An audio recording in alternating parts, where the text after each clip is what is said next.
Been a fun couple of nights at Petco Park. Wednesday night against Milwaukee, Rene Rivera, game-winning single in the 10th. Last night, Yasmani Grandal, same deal in the 12th. The red-hot Padres trying to cool off in the summer heat of San Diego. Meanwhile, a very special evening tonight. Trevor Hoffman officially inducted into the San Diego Padre Hall of Fame. That plaque unveiled just moments ago down on the field here at Petco Park. Another honor for the all-deserving Trevor Hoffman. Welcome to Petco Park, Game 2 of a 3-game series between the Padres and the Dodgers. As you saw, San Diego took Game 1 last night in 12 innings. See if they can do it a little bit more conventionally here tonight. Welcome to the booth along with Mark Sweeney. I'm Jesse Agler. And Sweens, let's start with your former teammate, Trevor Hoffman, just inducted into this Padre Hall of Fame. Pretty impressive, and just the moment for Trevor Hoffman. And this is a stepping stone to the ultimate goal, which is the Hall of Fame. But what an honor for him, and it was an honor for me to even wear the same uniform as Trevor. Second game of the series, and your starting pitcher, Zach Greinke, visiting, Ian Kennedy hosting. Yeah, with Ian Kennedy, I mean, he's been outstanding at home, and you look at the numbers, they speak for themselves. Ian Kennedy understands that he has to pitch with his fastball on all quadrants of the strike zone, but also have success with his secondary stuff. And for Zach Greinke, you know the numbers are good. He picks up the intensity, especially in the division games, and this is an ace to go along with Clayton Kershaw. He understands the importance of this game for them. All right, let's check out the Dodger lineup for Don Mattingly. This is version 2.0. We'll talk a little bit about that. D. Gordon's going to lead off and play second base. Hanley Ramirez not in the original lineup. He hurt himself, as you might remember, last night. He's batting second, though, and we'll start at shortstop. Adrian Gonzalez batting third. Kemp cleaning up out in right field. Yasiel Puig gets the start after he was a pinch hitter last night in center. Carl Crawford batting sixth and left. Turner and third base batting seventh. The catcher Butera hitting eighth. And Zach Greinke, the starting pitcher, hitting ninth for the Dodgers against Ian Kennedy. Yeah, we look at the scouting report for Ian Kennedy. This is his 28th start. July 12th against these Dodgers, 8 shutout innings, only 3 hits, 8 Ks. He has to throw his curveball for strikes early in this game and then keep a rhythm throughout, especially with Rene Rivera.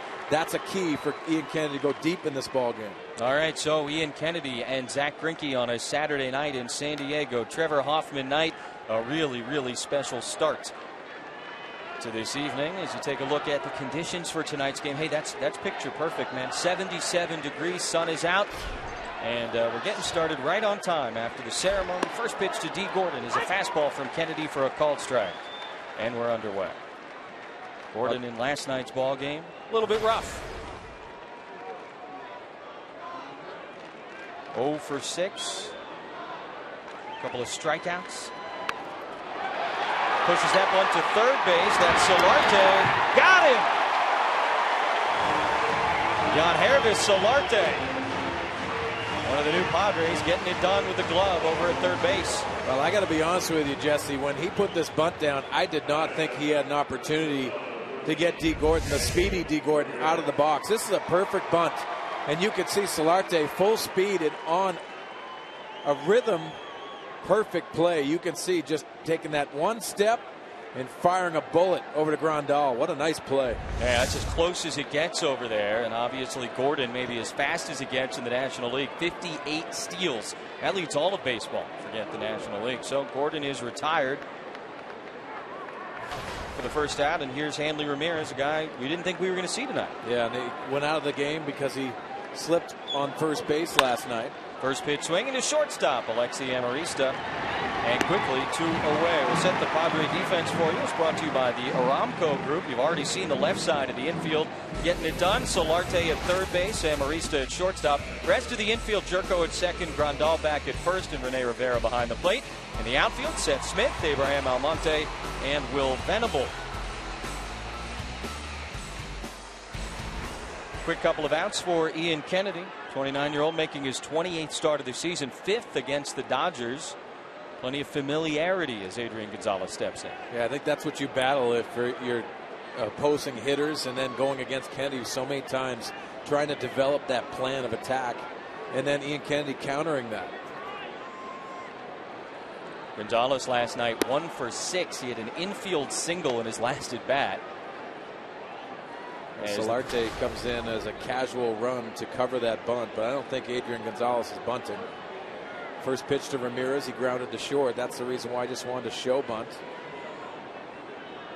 See the 90 RBI. That's third in the National League. Closing in on 100 yet again.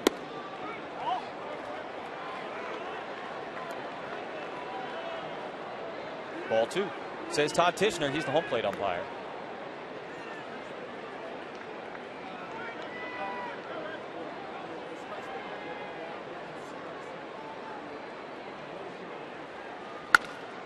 Gonzalez in the air, fouled out of play.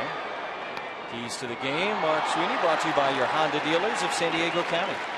I think if you look at the keys, Kennedy needs to keep his hot streak here at Petco. He pitched much better here at home, and there's a certain atmosphere around number 51 that I love for Ian Kennedy. And new offensive hero. We saw Rivera, we saw Grandal last night. Tonight has to be a new one because they're developing that. That Padres are developing their identity.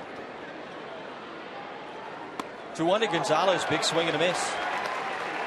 Kennedy trying to do something that didn't happen after the 4th inning last night. And remember, we played 12, and that set the Dodgers down in order.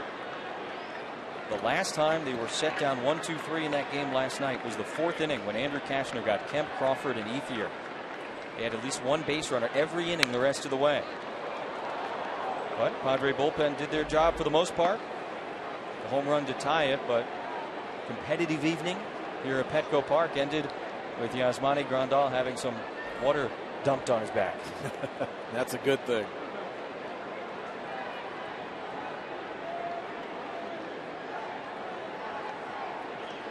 Gonzalez 33 at bats in his career against Kennedy.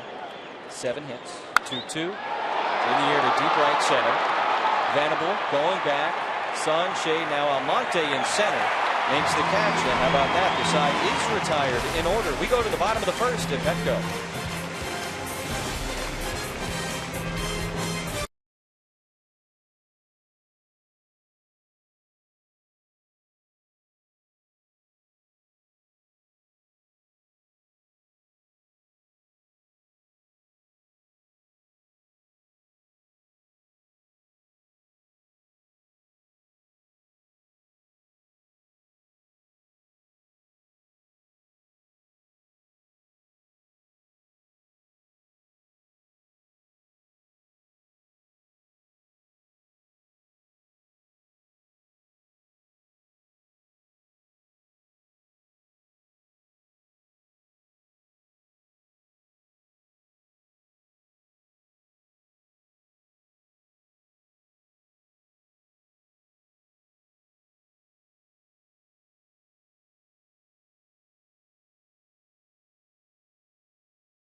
Grandal.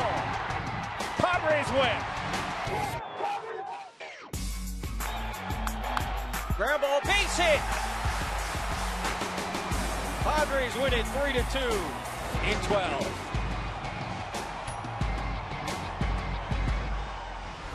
Third time this year Padres have had back-to-back walk-off wins. Here's a look at the Padre batting order for tonight, brought to you by Toyota. Yangervis Solarte flashing some leather, leading it off. Almonte, Smith, Grandal. At first base again, Jerko, Venable, Rivera, Amarista, and the pitcher Kennedy. Solarte took a hit away from D. Gordon in the top of the 1st inning, and now he takes ball 1 downstairs from Zach Greinke at 92 miles per hour. Solarte scored the game-winning run last night as you take a look at the 30-year-old All-Star. Making his 27th start of the season for the Dodgers. 2nd year in blue for Greinke. There's a fastball on the outside corner to Solarte, 1-1. Yeah, you look at Zach Greinke, and he understands the importance of this start after a long game last night. It's Don Mattingly, the manager of the Dodgers. This is 1A when you talk about aces. Clayton Kershaw is the best pitcher, I believe, not only in the National League, but I think in the big leagues. But Zach Greinke is a close second. Nice couple of guys to have. Start thinking about a postseason series, best of 5, best of 7, and of course, add young Jin Ryu to that conversation. He's expected back off the disabled list to start tomorrow's game here at Petco. 1-2 to Solarte, lays off that time. Greinke pitching on 7 days rest. He's had some elbow soreness in that right elbow. Trying to space out his starts a little bit more here as we get closer to September. Threw a bullpen this week in between starts for the first time in about a month. Solarte spoils that one. There's the ace, Clayton Kershaw, for the Dodgers. Getting a bat. Probably wants to hit right now.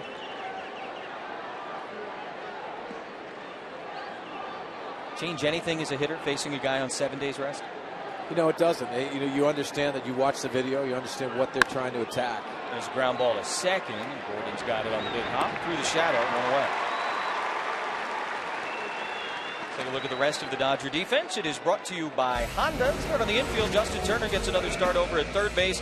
Hanley Ramirez not in the original lineup, but is starting at short. You just saw Gordon and, of course, Adrian Gonzalez at first base. In the outfield, Crawford, Puig, and Kemp. Drew Butera behind the plate.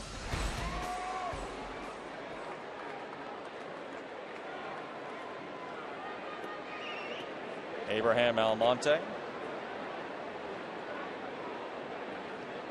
playing in his 21st game as a Padre. And the switch hitter chops that one foul. Now let's take a look at the scouting report for Zach Greinke. He understands the bullpen was pitching a lot last night. He needs to eat some innings. He understands that responsibility, and he changes speeds from at bat to at bat, and also changes how he attacks you. It's the reason why he's so successful. You'll see the slider, you'll see the changeup, but you'll also see that fastball command at all quadrants. Drops in that slider on the outside corner quickly. 0-2 to Almonte. There you see the numbers with the Padres. And add in a home run in 27 games with Seattle earlier this year. Checks his swing on that 0-2. Third base umpire Jim Wolf, the crew chief, says no swing. You see the 85-mile-an-hour cut fastball or the slider before that, then the 93-mile-an-hour fastball. Different looks by Greinke, so it makes it tough just adding and subtracting on all pitches. Drops that one right in there, and all Almonte can do is look at it. First strikeout for Greinke and 2 away here in the first. You can see going back to that cut fastball, even a little bit of a slider on that back door. Almonte gives up on it. Here's Seth Smith. 2 outs, nobody on. Good numbers against Greinke in his career. Good numbers against the Dodgers in his career. We talked about that last night. Overall, Seth leading the way, leading the charge offensively all season long. Really, truly, from the first game of the season when he homered against the Dodgers as a pinch hitter. First pitch swinging, fouls it away. Yeah, I think a lot of it, too, when you see this homestand, it's been a struggle for Seth Smith. Taking fastballs and right there, fouling balls off that typically you would see Seth Smith square up and put in play. The reason why I say that, that's when you go through slumps. If you're that veteran hitter, you're fouling balls off that you're normally putting in play. One strike pitch is taken on the inner half, and Greinke ahead of him, 0-2. What you got to fight is that urge to try to tinker with your swing and change things when things aren't going very well. It's the reason why you'll see Seth Smith as a veteran hitter to stick with his plan, stick what works. Got a good approach usually with 2 strikes, and he hits that one in the air to right in the sun. That's Kemp going back right on the warning track, makes the catch, and the Padres go down 1-2-3 here in the bottom of the first.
baseball brought to you by GMC. See why incredible thinking is everywhere. Visit your local GMC dealer today.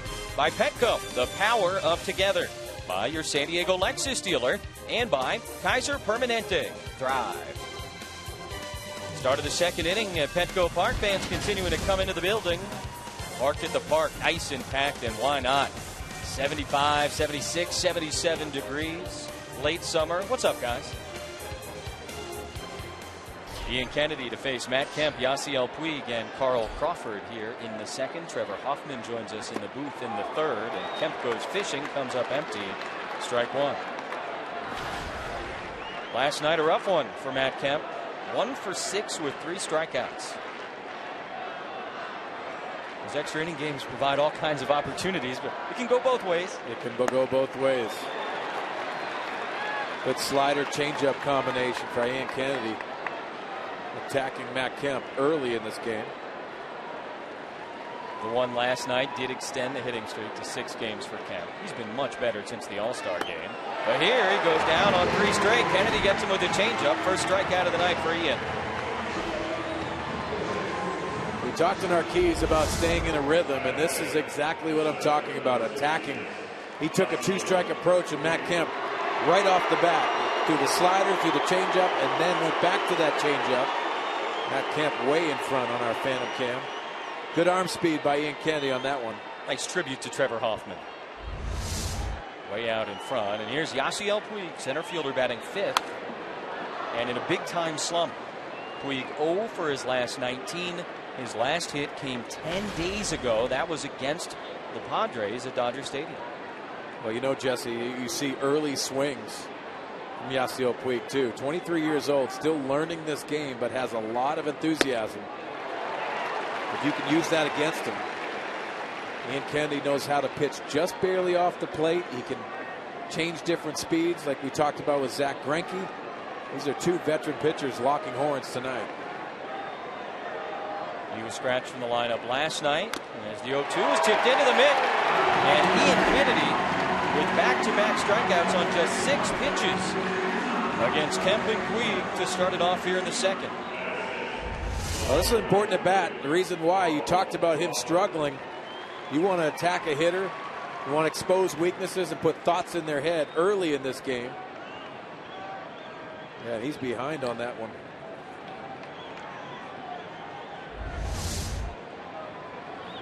Kemp and Puig strike out. Here's the left fielder Carl Crawford, and he swings at the first pitch and fouls the changeup away. 0-1.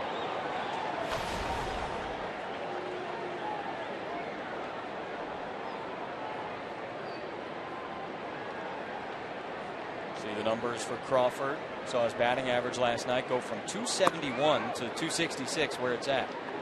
How about Ian Kennedy throwing a ball? Yeah. What's he thinking about? 11 consecutive strikes. And he decides to become a nibbler. That one's fouled off, 1-2. Obviously, I'm joking about that. Ian Kennedy looks locked in. That's a good sign. There will be no immaculate inning for Ian Kennedy. That's 3 strikeouts on 9 pitches. It's happened only 71 times in baseball history. He's trying to do it in 10 here. That ain't bad. 1-2 to Crawford.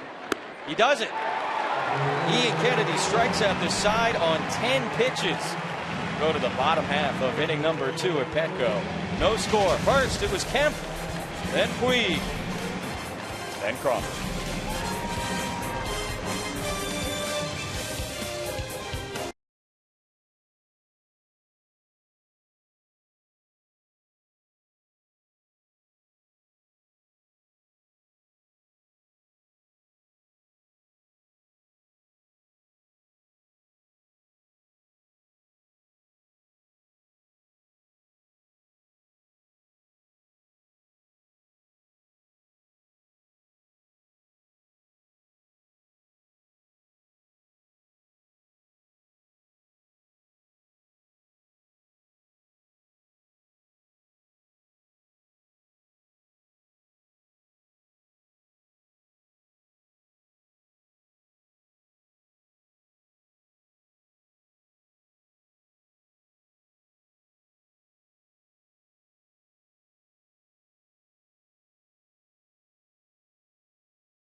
second inning against Zach Greinke.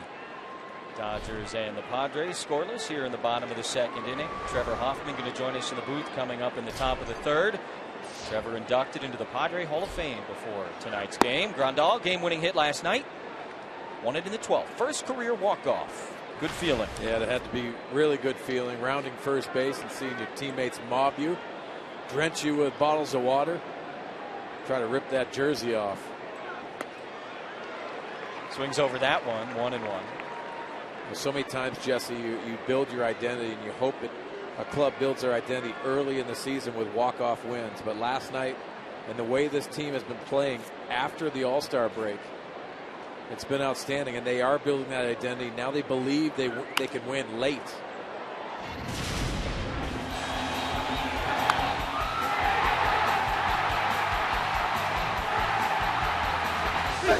That's how it ended last night for Grandal. And then, of course, the Powerade bath.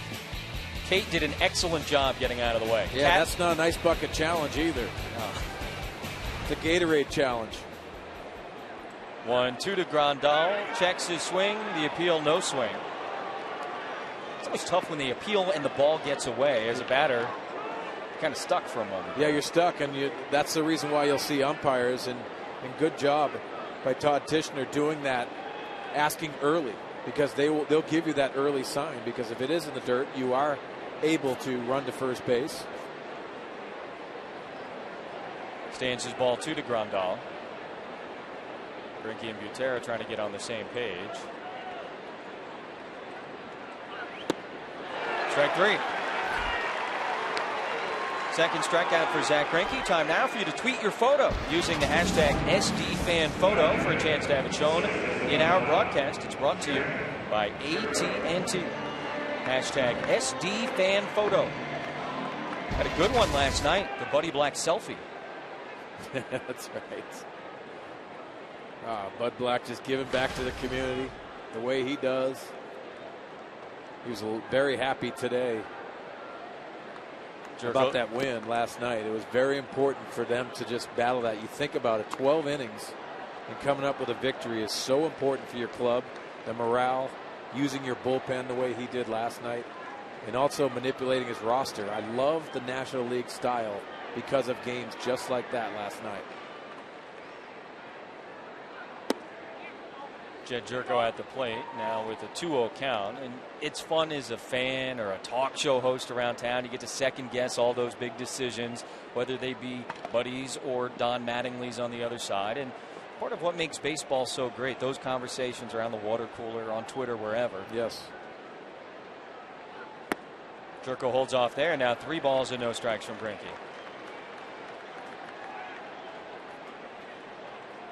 And of course, one of the fun things we saw Mattingly do, thanks to his bench coach Tim Wallach last night, was that chorus line of defenders on the right side of the infield. That's right. Your chorus line, picket fence, whatever you wanted to call it.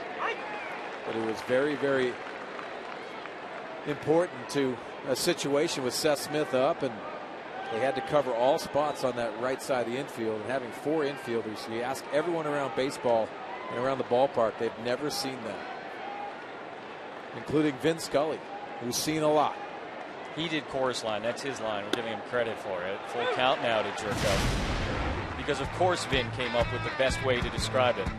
They see Seth Smith and then the 4 horsemen on the right, trying to guard every inch of that area. D. Gordon does a nice job, and A.J. Ellis with a pick in a big situation. And then Yasmani Grandal comes up with the big hit right after that situation.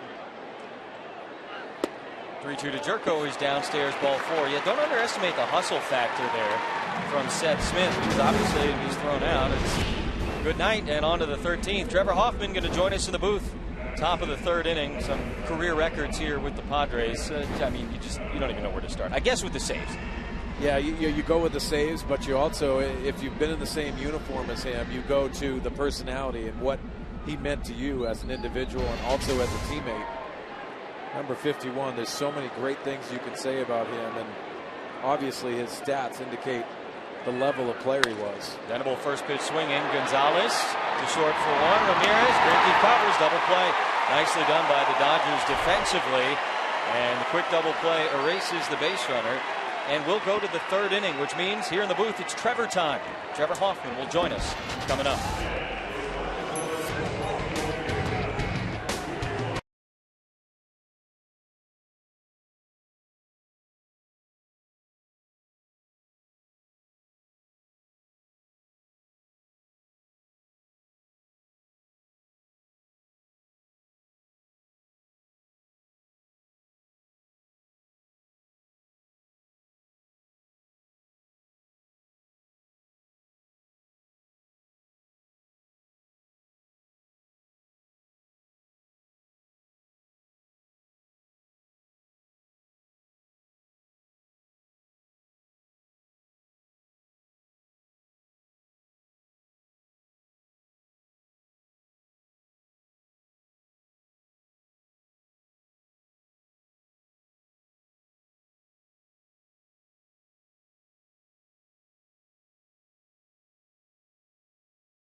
He's been up there for a couple of years now, and number 51 himself, Trevor Hoffman, going into the Padre Hall of Fame, inducted before tonight's game against the Dodgers, and now hanging out up here in the booth. First of all, congratulations. Thank you very much. It was a fabulous evening, wasn't it? All the fans in the house, and the nerves are finally settling down, Swain Dog. Trevor, listen, I mean, I know you've got to be nervous, but for all of us, honestly, and I speak for every teammate, it put a huge smile on our faces. I didn't know how I was going to handle it, but honestly, I got emotional, and it was exciting because we all know how much you deserve this moment, what you meant to each and every individual, but the organization and how you established your identity on the field but off the field as well. I appreciate that, man.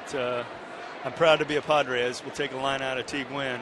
I'm a Padre, and we are Padres, and it's certainly something that is important to us that put on the uniform. It was fun to have that going on in the clubhouse and represent and have that chemistry and kind of us against everyone else attitude. It really works. I wanted to ask you an important question because I know how important family is to you. Your wife, Tracy, Brody, Quinn, Wyatt.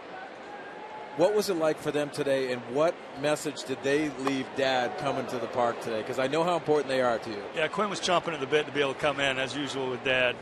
The boys have really embraced getting to see these type of things. I think they look back on my career, and it's kind of a little bit of a blur for them too. There's certain things that they look back on and go, Dad, why can't we keep doing that sort of thing? But they're growing into young men and making quality decisions for themselves. So I think they got a kick out of seeing some younger boys up on the video, and I certainly did too. But they've enjoyed this whole process too. Kennedy didn't get the call there against Turner, and so a full count, 3-2 coming to the Dodger third baseman. It's fouled off. The Hell's Bells, when that one, I mean, you said it in your speech for anyone who's watching the ceremony, a little juice, a little adrenaline. I did. Hey, there's a song out there, I'm not as good as once, but I'm once as good as everybody or something like that. Butchered it right there, but I did. I'm sitting down there going, man, I think I could probably bust an 84-mile-an-hour change up here, right? So it was good. It was nice to hear the bells and an elongated version of Hell's Bells. It got a nice charge out of it. Trevor, you talk about 98 and the moment that you said in your speech, too, the moment when you threw the last pitch, the ball's up in the air, and Steve Finley squeezed it. We all saw that so many times, how important it was to defend. But what was that moment like for you in encompassing your career and going to to battle with a lot of the guys in '98, especially some of the moments that you had? Yeah, you know, it's just the culmination of a lot of hard work, the culmination of different events that went on throughout the year, passing stadiums that we shouldn't have passed on the way to the airport. You know, right there, you're just going, we're going to the World Series. Yeah. We're got a trip to New York, and I couldn't wait I didn't know the cavalry was coming in behind Wally, and we were going to get mobbed with everybody, right? And we had Face over there with, you know, the guys. It was just a culmination of a lot of hard work, a lot of grinding. I mean, you don't get to that point with a little bit of luck, but everybody on the same page, and you know that. And you did so much for that team. I'll tell you, keeping people loose, understanding what you do, and having some big hits for us, man. All the catchers through the years, as you saw Kennedy strike out Turner, and here is a catcher, Drew Butera. You go back to the first one, though. I was reading the story Corey Brock wrote on MLB. He went back and he caught up with all your old catchers. The side session in West Virginia, right? When you're in the Reds organization, what do you remember about it? Do you remember that day? They're like, all right, we're going to try this thing out with you? I remember sitting on the end of the dugout, like one of our ushers down there on a stool, watching the game go by, and them going, hey, you know, things aren't working out so good as a shortstop, and you got a decent arm, so let's take a look. And so every third day we'd run down and throw a little bit of a bullpen. Mike Griffin was the pitching coach's name. He said he liked what he saw. They recommended coming back as a pitcher the next year because the bat wasn't going to happen, and if I did catch it, it kind of ended up in the stands. So it took advantage of a decent arm. Trev, so many things after the game of baseball you get to reflect on some of those moments, but what have you enjoyed the most since you've left the game of baseball? You know, just to be able to relax around the game. I think, you know, the machine keeps moving and we don't have a chance to really take a breath. We don't have a chance to kind of look up and really enjoy the fruits of our labor. And so to be able to empower some of that to the guys that are on the field now, to kind of maybe say, hey, take a moment to enjoy what you just did, or take a moment to just kind of relax and absorb kind of the grind of the season. Because in reality, you can't. You know that. You got to put your head down. You got to show up the next day, no matter how good or bad things happen. And you get in that mentality, the game will kind of just keep growing with you. And so it's nice to be able to impart that kind of wisdom to them. Here's the ceremony earlier before the game, walking out onto the field, getting introduced. Nice to see the guys in blue applauding, too. Yeah, class organization. Donnie does a great job, and a good group of guys over there. Obviously, Adrian, former teammate, but awesome plaque. There's our guys on our side. You know, we do all right against the Dodgers, too. We got, I think we enjoy competing against the big bully up north, and some of the things that we need to do to be successful. A little bit of chemistry is an important part of this. Nice job by Grandal getting the lead runner up at second base. An unsuccessful sacrifice from Zach Greinke.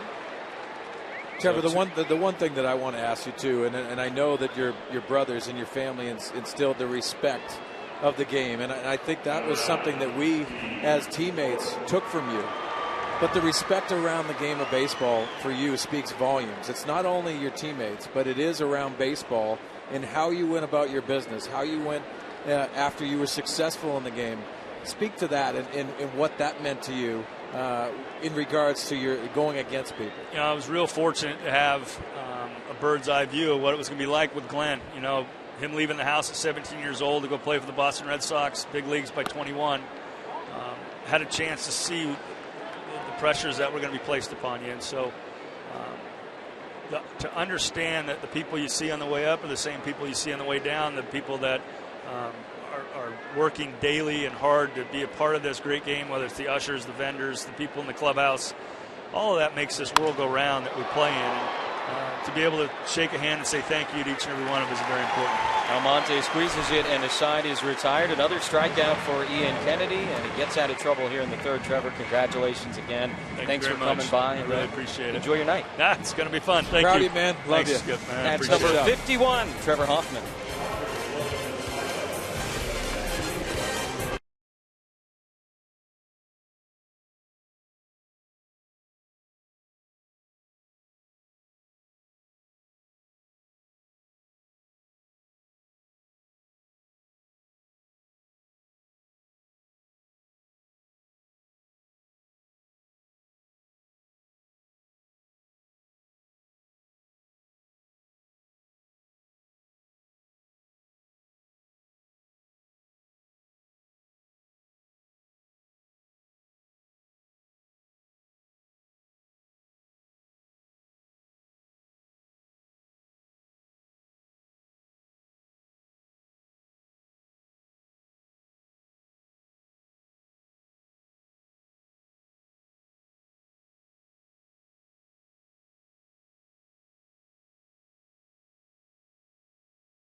I ran trucks, and why not talk about the changeup from Trevor Hoffman, the arm speed, directing the changeup, knowing where he was going to locate it, down in the strike zone. It was the floating butterfly that just dropped off the table. He wanted to embarrass you. It was the out pitch, the signature pitch for Trevor Hoffman.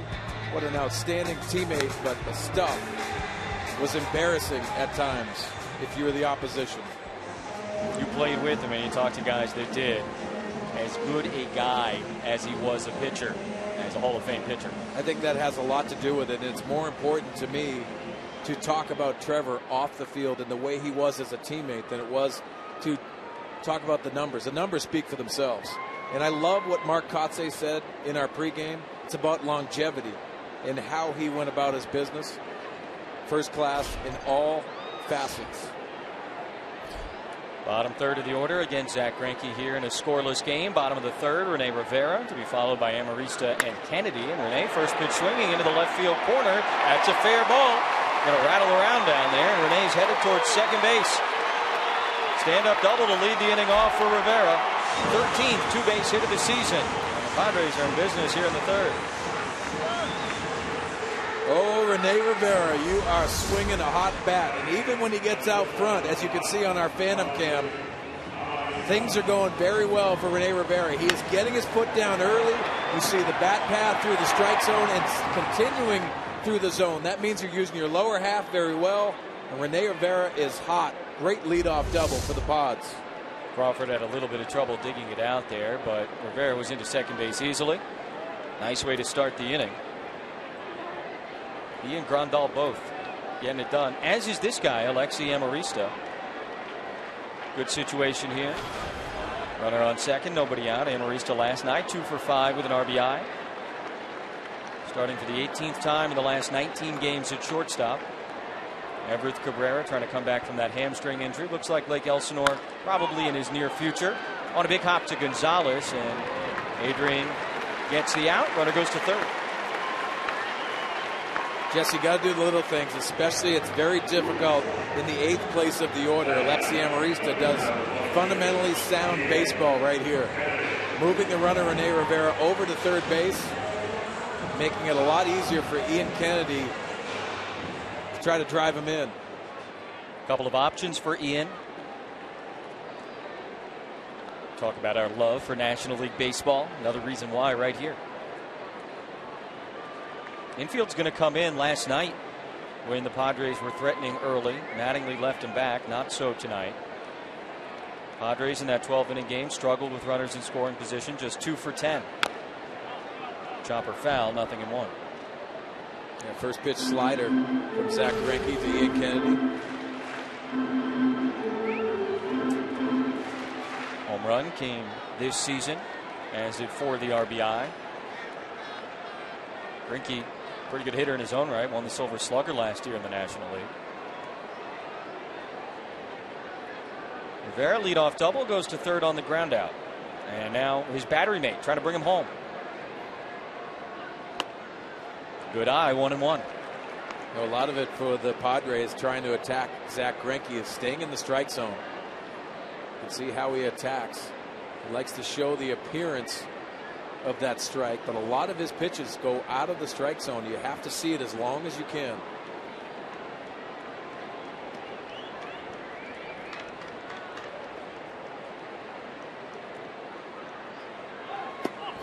Holds off again. Count 2-1. Obviously sounds easier said than done because of the arm speed, changing different pitches. And if you try to guess with Zach Greinke, you're probably going to lose a lot of times. Don Mattingly putting on the signs.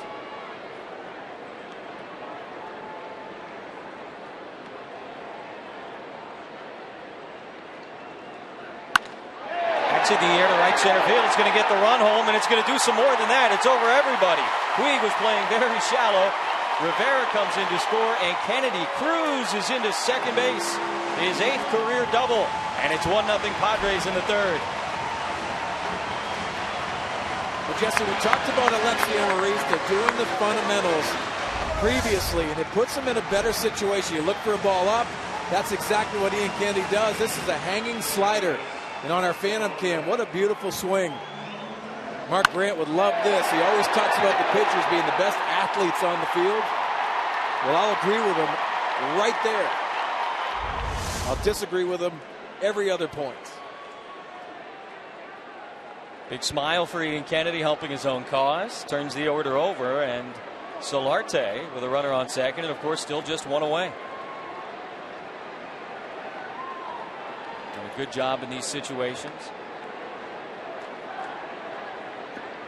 Limited at bats, of course. Fouls that one off.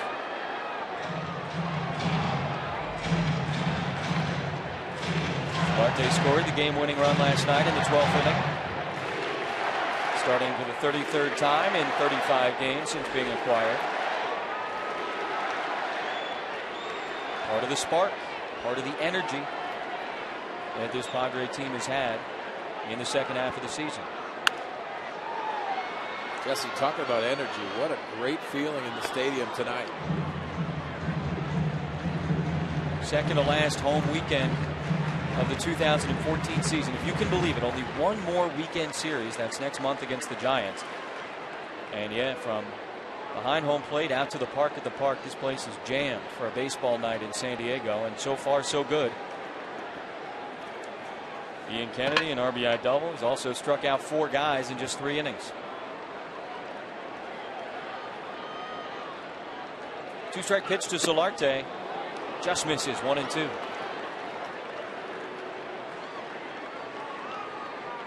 can see with 2 strikes, he likes that backdoor slider, especially to left-handers.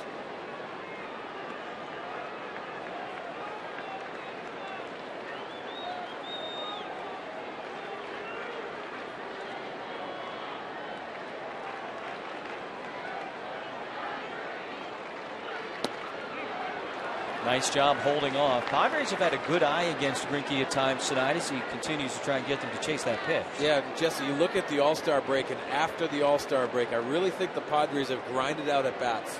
And I think that is a sign of them having a definite plan at the plate. You have to have that, especially against a pitcher like Zach Greinke.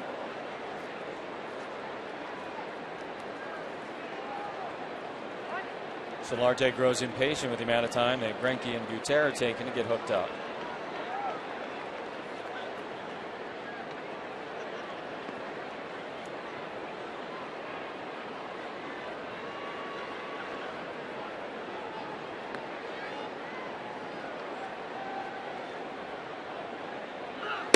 Two twos right there. Strike 3 called. Greinke at the knees for his 3rd strikeout of the night.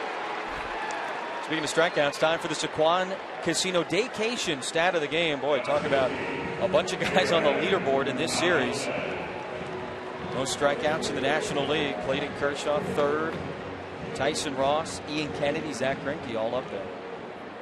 Well, I think Andrew Kashner would be on that list too if he was healthy throughout the season. But for Tyson Ross and Ian Kennedy, strikeouts aren't always important, but the way they have gone about their business, the way they have attacked opposition hitters, and very impressive all year long. Abraham Almonte, 2 outs, ball 1. And Cash last night, 8 strikeouts in 6 innings. Let's be honest too, Jesse. I mean, at the beginning of the year, not having offensive help, not having the good records, losing decisions, no decisions, those can wane on you. But these guys have continued to pitch and mentally get focused into their starts. Almonte holds off the changeup, 2-0. Abraham struck out back in the 1st inning. Done a good job against the Dodgers this year. 3 games coming into tonight, 7 of 18 against LA. Down from Seattle in the Kristen Orfia trade at the deadline. Chops that one foul, 2-1.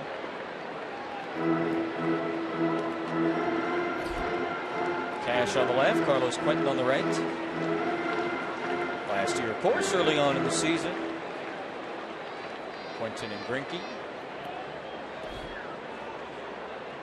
Little altercation.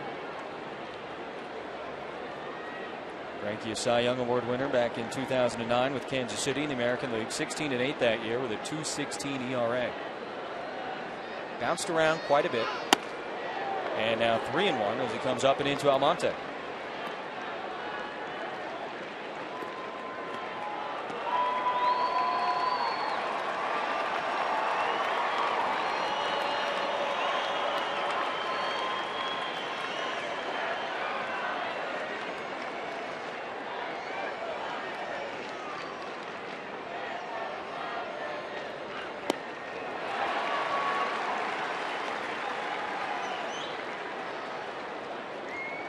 Good two-seam action on that pitch. It's a hard changeup with velocity. What it probably is that BP fastball that he tries to choke just a little bit more, a different grip. Dan Herron on the right allowed just 1 earned run in 6 innings last night. Did not factor into the decision. 3-2 to Almonte in the air foul.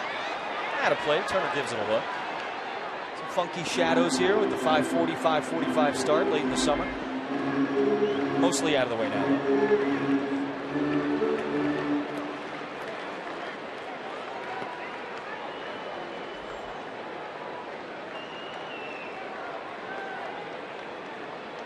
See the pitch count on Greinke.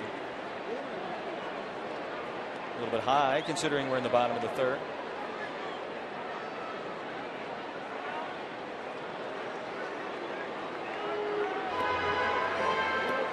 I love that shot.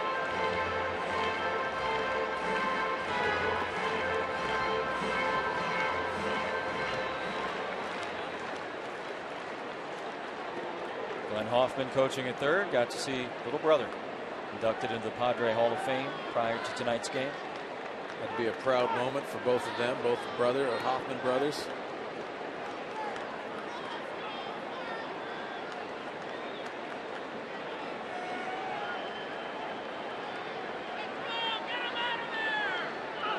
Almonte swings through the fastball, and the side is retired, but not before the Padres take the lead.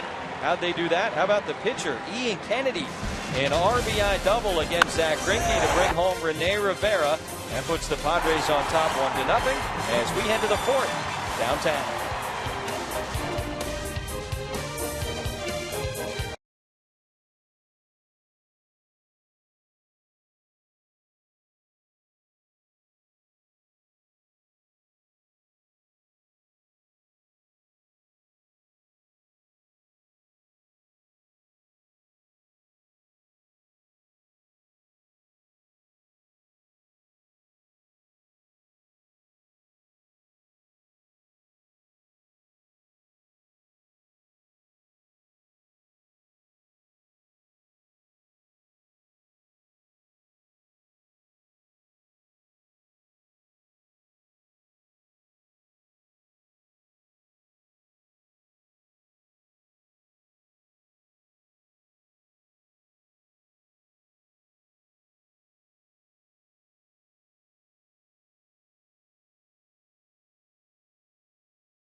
Brought to you by Sequan Casino. Real friendly, real close. By Jack in the Box. Try Jack's Spicy Chicken Club Combo for just $4.99 plus tax. And by the Aramco Group. Purchase, refinance, reverse. Visit us at aramco.biz. Why would you live anywhere else? That's when we stick our chests out and say, yep, that's the reason why. Start of the 4th inning, not too far from there, here downtown San Diego. Petco Park, Dodgers looking for their first hit against Ian Kennedy. Hanley Ramirez, Adrian Gonzalez, and Matt Kemp coming up. against Ian Kennedy, who's looked very sharp so far tonight. He looks very comfortable, looks locked in, he's ready to go in between pitches, and you can see the concentration levels there. Ramirez 0 for 1. He grounded out to shortstop. His first time up. He takes strike one. Probably remember the play last night. Thought he hurt his, called it a quad and then maybe a groin. Rounding first base, slipping on the bag. Wasn't in the original starting lineup tonight. But worked out. Head trainer Stan Conti for the manager Don Mattingly convinced him he was good to go. Here's what took place last night. And it was one of those insult to injury situations because on review he was ruled out. And he's kind of hobbled back to first base, and Grandal tagged him mid-hop. Yeah, we said, Jesse, last night the awareness of Almonte throwing in, and then also Grandal, who is not a typical first baseman, and having the awareness of keeping the tag on Ramirez. And it was insult to injury. Wiping out around first base and then coming back and hobbling back. And hey, by the way, go back to the bench. You're out. Loved it. Might have realized he was okay physically. That was in the 6th inning when he launched a homer in the 8th to tie it. Fastball outside, and it was a laser shot up on the Western Metal Building. Well, the ability of Hanley Ramirez is pretty incredible. And for Don Mattingly, he just wants him in the lineup. Obviously for offensive reasons, because defensively that range is not the same at shortstop, that premium position. A lot of people are saying third base is the move for him moving forward. You want the bat in the lineup no matter what. Mark Kotze joins us down on the sideline. Position changing, potential position changing. That can be a touchy thing with guys.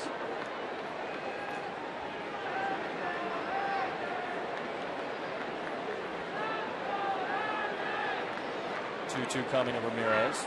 Some people take to it, no problem, understand the deal. Other guys, they take pride in where they play, especially the shortstops. Troy Tulowitzki this week. As he lines that 2-2 into right, Venable coming in and makes the catch. Tulowitzki said he'd retired before he played another position besides shortstop. Well, you think about Jesse as a youth, and you know these guys are the top of their game, especially when they're younger kids. They play the shortstop position. That is the ideal position to play all the way from the youth. So that's exactly what they know. Now a position change at the biggest level, they fight that. And the reason for it, they're usually the best player on their club. Here's Adrian Gonzalez. 32 years old, 11 big league seasons. 0 for 1 tonight. And that one just misses from Kennedy. Change up low and away.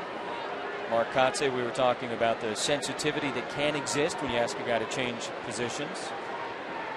That's true, Jesse. You know, it is difficult to switch positions, but the older we get, the more we have to be aware of our physical abilities, and that's difficult as a player because we never want to admit we might have lost a step. And the evaluation is left up to the manager, and it's difficult for a manager to take a veteran player, like you said, and move him over to third base from shortstop.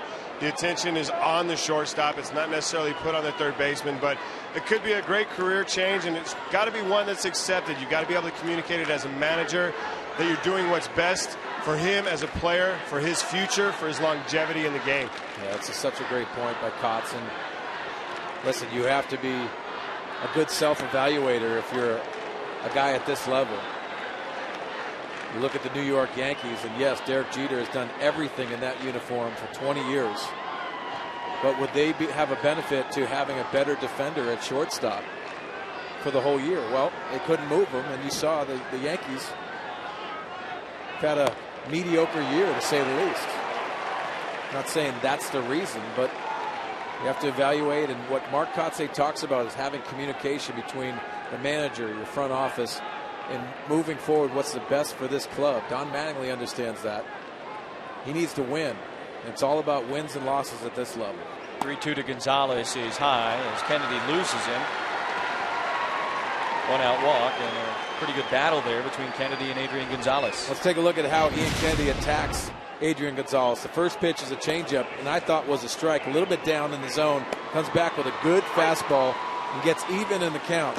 They're trying to work that outside edge tonight, especially on Gonzalez, because he knows is a big part of the area, and he wants to power the baseball coming back to San Diego. Just misses with that high fastball. Yeah, credit to the home plate umpire there, Todd Tishner. He was right in line with Fox Tracks. Sometimes with the naked eye, you think they miss one, and as we're learning, getting those strike zones on the screen, do a really good job. Here's Matt Kemp. He struck out on 3 pitches his first time up, and he takes strike 1 as Kennedy gets ready to throw his 50th pitch of the night. You know, Jesse, you talk about the home plate umpire and Todd Tishner, that having a good strike zone. Typically, when I was on the bench, I'd always go upstairs and watch the game for an inning just to kind of get a sense of what he'd be doing, kept calling pitches. Because most umpires will be wide on one side of the plate, and you got to be understanding of what they're going to give, especially if you're going to have some at bats.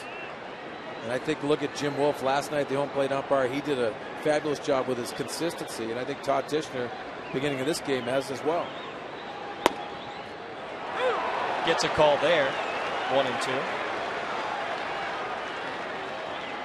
Matt Kemp, 16 home runs on this season, to go along with 63 RBI. Including a 2-run homer on Tuesday against Arizona. Drove in a couple of runs on Wednesday for Don Mattingly in Arizona. But last night he wore it a little bit. 1 for 6 with 3 strikeouts. Short lead for Gonzalez, and for the second time tonight, Ian Kennedy strikes out Matt Kemp.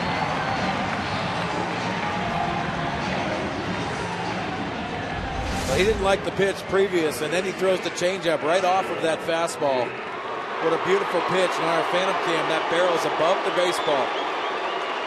Top hand comes off, trying to extend through the baseball. Again, Ian Kennedy locked in. Kemp now 1 for 8 with 5 strikeouts in these 2 games. 2 away for Puig, and Gonzalez over at first. No threat to go.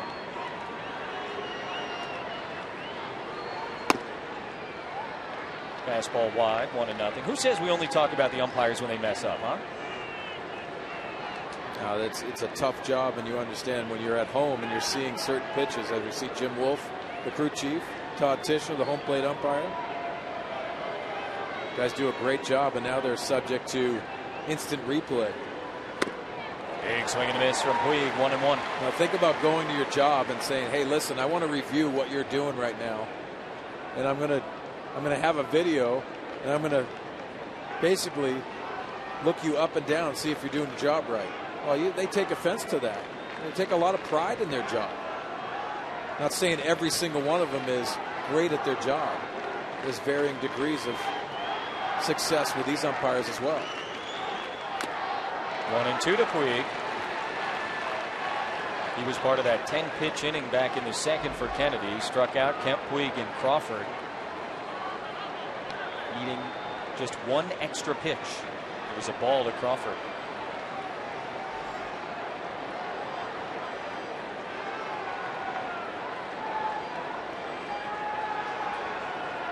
One out walk to Adrian Gonzalez. Kennedy trying to work around that. Got him. Yasiel Puig looks and is struck out for the second time tonight. That's 6 for Ian Kennedy. Is not allowed to hit through 4 innings, and he's in control against Puig and the Dodgers.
And Mariano Rivera on his farewell tour. Well, that's a lot of saves right there. It's a lot of saves and a lot of dominance. Now you can see the bike. Gave him bikes for the family as well. And then what I thought was very important for Major League Baseball is developing an award on both of those guys' names. And this year is going to be the first time. It's going to be the Trevor Hoffman Award for the best NL reliever and Mariano Rivera the best AL reliever, which I think is first class. These guys really are in class by themselves. Dominating performance. Love Major League Baseball. You know, starting to name some of the awards after contemporary guys as Seth Smith flies this one into shallow left. Turner in foul territory. Did he get there? He might have. Justin Turner makes the catch. Oh, that's an outstanding effort by the Dodger third baseman. Does his best Chris Nelson impersonation over there.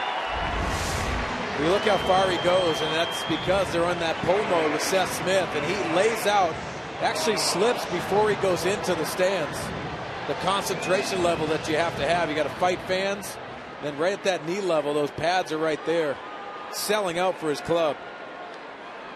Just an outstanding play by Justin Turner. Saw Nelson do it a couple of weeks ago here at Petco for the Padres. Want to congratulate Chris. His family's on paternity leave back in Georgia with his wife. Welcoming a new Nelson to the world. Congratulations. Yasmani Grandal, hero last night. Takes one outside, 1-0. As a hitter, you get frustrated when a guy makes a play like that? Or is it just nice job? I think the frustration comes from what you tried to do to execute your plan. Obviously, not trying to hit a pop-up to third base, just missing a pitch. So you just constantly think of that. But listen, you see a lot of athletic plays at this level. Turner has been found money for Mattingly and the Dodgers. Hear about it mostly with the bat. Makes a great play with the glove there. And we'll have some decisions to make when Juan Uribe comes back off the disabled list, which could be as soon as tomorrow. Yeah, and Justin Turner, we've already talked about the numbers that he has put up in the month of August. Big hit after big hit, and really offensively has carried this club in the month of August. 2-1 to Grandal, and it's tapped foul. You know, Mark Kotze's down near the dugout, and in battling Zach Greinke, you understand it's going to be a tough task. What would you do to attack Zach Greinke? Personally, Sweens, and I don't like to talk personally, but I didn't really have a lot of success. Zach dominates the inside third. He dominates, changing speeds. He's a student of the game. I was a teammate of Zach Greinke's in 2011 in Milwaukee. I've only witnessed a few other pitchers as prepared for the previous 4 days before he takes the mound as any pitcher I've seen in the big leagues. He really takes pride in that. High praise. You can see that slider is very successful against the left-handers on that outside part. We talked to about Greg Maddux last night, and just between the ears and being so smart, prepared, and having that thought process almost as a hitter. You get that sense from Zach Greinke. There's Jed Jerko with 2 outs. That was the second time that Greinke's got in Grandal tonight. Jed walked his first time up. He raced on the double play. Trying to get it going here in this final month plus.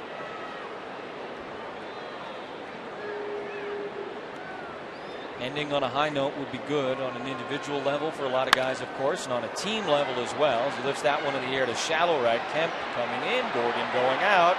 Kemp's got it without the hat, and the side is retired. A 1-2-3 inning for Zach Greinke. Ian Kennedy's going to go back to work.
when he was on the field. So it was one of those things that I always joke with him, because he always did his running every single day. Did it, early before everyone got to the ballpark, so he didn't have to interact with the opponents. And he always wanted to keep that edge. So when I went and ended up playing with the Giants, I used to try to get out there early and try to talk to him and talk shop and joke with him, but he always found a way to avoid me. And, we joke about it all the time, but he always wanted to keep that edge, and he's kind of old school in that sense that, when you're wearing a different jersey, you're there to do a job, you're there to help your team, you're not there to fraternize. And that was our Geico quote of the game. Dave Roberts continued to tell me that Trevor was respected for his consistency, for his true professionalism, and being a great teammate, just to name a few attributes. Jesse? Okay, thanks a lot. And yeah, more of the same for Trevor Hoffman, and great praise from a great professional in his own right, Dave Roberts. Carl Crawford with a 1-1 count. Ian Kennedy back to work against the Dodgers. Turner and Butera also scheduled to hit. The night so far for the pitchers, 11 combined strikeouts, 6 for Kennedy, 5 for Greinke. And Kennedy's also driven in the only run of the night. Love that old school mentality, not talking to the opposition. Yeah, and I think he got that from his brothers too. And you think about what was passed down to him. He respected the game like no other. Crawford in the air to left. Smith going over towards the line. Can't get there. First hit of the night for the Dodgers is a leadoff single here in the 5th. Good throw into second base from Smith, and Crawford's aboard.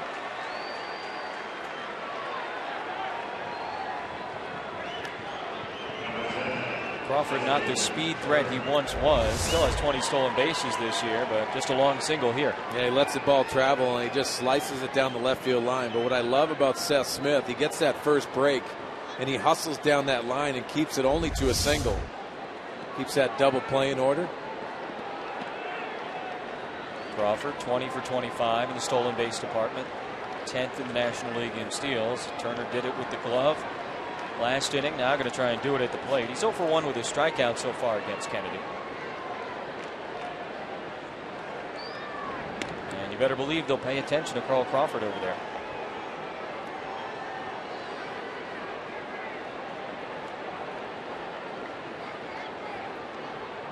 Bubble machine behind Don Mattingly. I hate the bubble machine.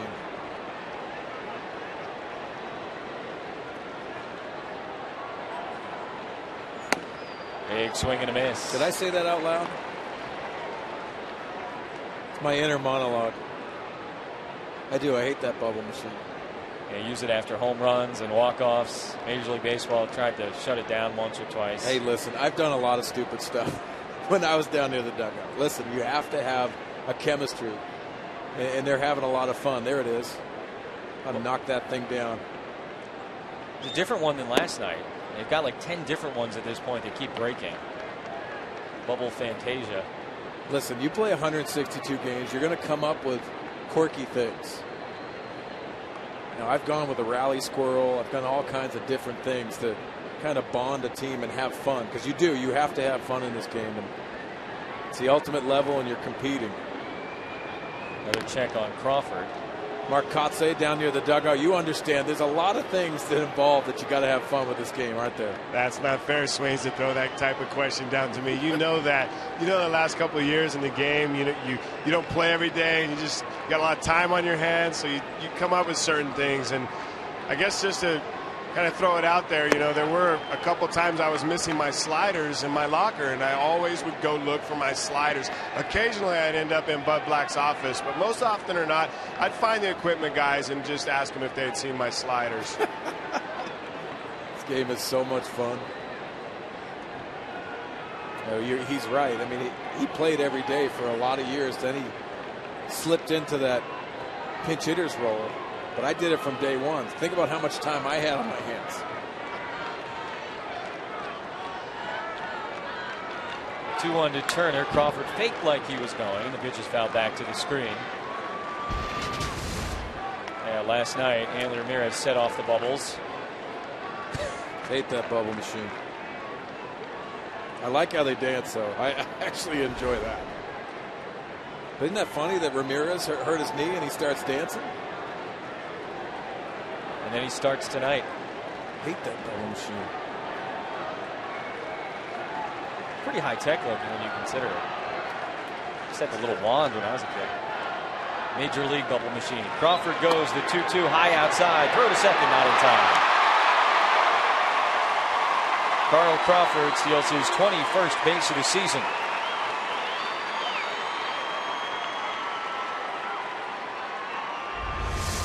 Let's take a look at the jump by Carl Crawford, getting off a good one on a leg kick. The high leg kick by Ian Kennedy, sliding in safely. Saw Rene Rivera up at Dodger Stadium throw out Carl Crawford and D. Gordon. It's a little late. Rivera's thrown out 23 would-be base stealers this year, more than anybody else in the National League. Can't get Crawford that time, and full count to Turner with a runner in scoring position.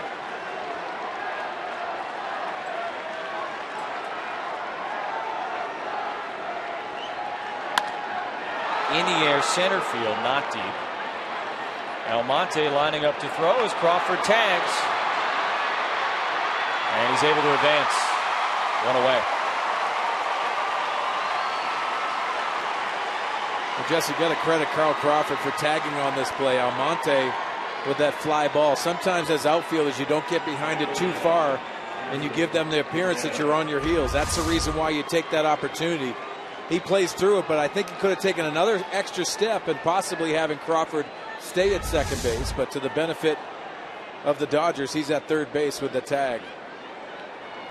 Infield comes in. Pretty strong throw by Almonte when all was said and done. And of course, he had the great throw last night on the Ramirez play at first base, in behind the hopping Hanley. There's the catcher Butera with the pitcher on deck. One out, runner on third. Oh, Rivera got that one good. What was Greg Maddux saying last night? He actually loves that. Look at this, ricocheting off. You want to be a catcher? Listen to this. Ding dong.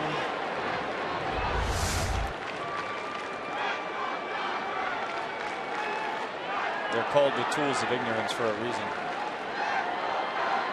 Checking the mask. Good to see Renee's all right.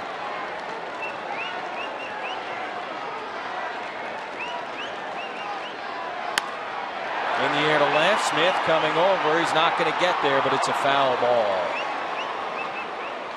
Loud strike off the bat of Butera. 0-2. They caught that out front. The slider. Caught that out front. Tried to keep it fair. A lot of options here for Ian Kennedy. 0-2. He can expand the strike zone. Seen a lot of times this year Ian Kennedy reaches back for a little bit more on his fastball with that four-seamer and pitches up in the zone. Kennedy's got 6 strikeouts tonight. And Rivera gets another one off the mask. Ding dong. Wow.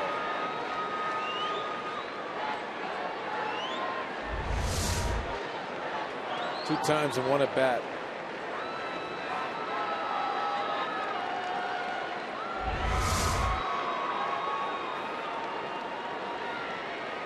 That's catcher on catcher crime right there.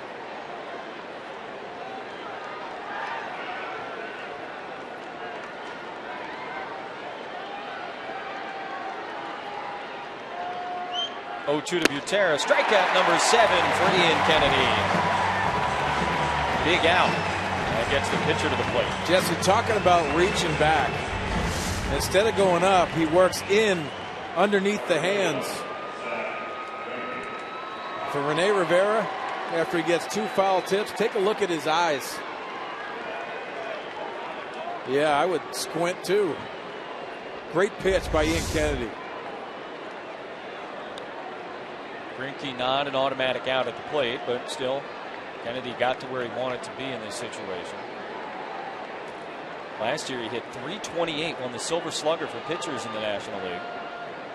This year a .170 average. First pitch swinging into right. No big deal for Will Venable.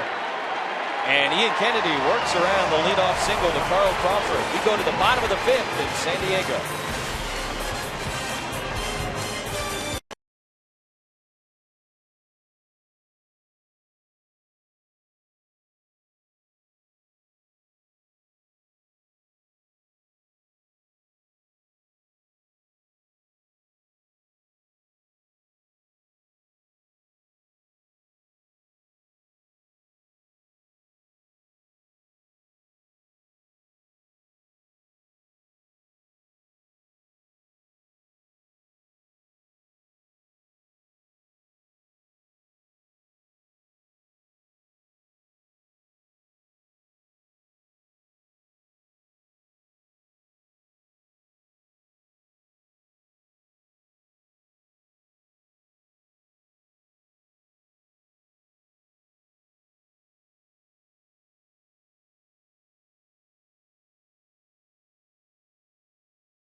Fifth inning time now, Mark Sweeney, for our top-tier player profile, brought to you by Arco. How about number 51? Yeah, 51, longevity first, and you look at that top line in 18 Major League seasons with dominating stuff. The numbers speak volumes, and if we go down to Mark Kotsay, we know the numbers are there, Mark, but what does number 51, Trevor Hoffman, mean to you? It means just great teammate, great leader, the Padre way of baseball. Trevor defined it while he was here, and that's what Trevor was about. Yeah, you can't say anything better. And every one of his teammates will talk about the type of person he is and the work ethic that he put in. Dave Roberts talking about him running every single day before the other team gets there. He was religious about his work ethic. And if you have to be elite, you want to be elite, you have to work in this game, and Trevor epitomized that. Second trip to the plate for Venable tonight against Greinke.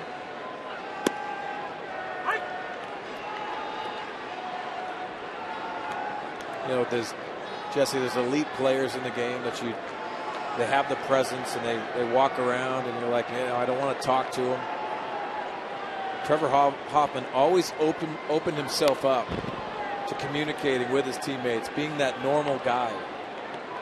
And if you walk around, you see him away from baseball, he wants to laugh, he wants to joke, he wants to be that guy's guy.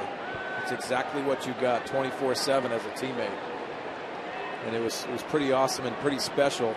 And I know a lot of us don't take for granted being in the same uniform as Trevor. Ball and 2 strikes to Venable from Greinke, and he gets him. 6 strikeout for the Dodgers starter. Talk about all those saves between Mariano Rivera and Trevor Hoffman when we saw them earlier. Your all-time saves leaders. 652 for Rivera when all was said and done. Trevor the first to 600. Lee Smith, lefty, John Franco.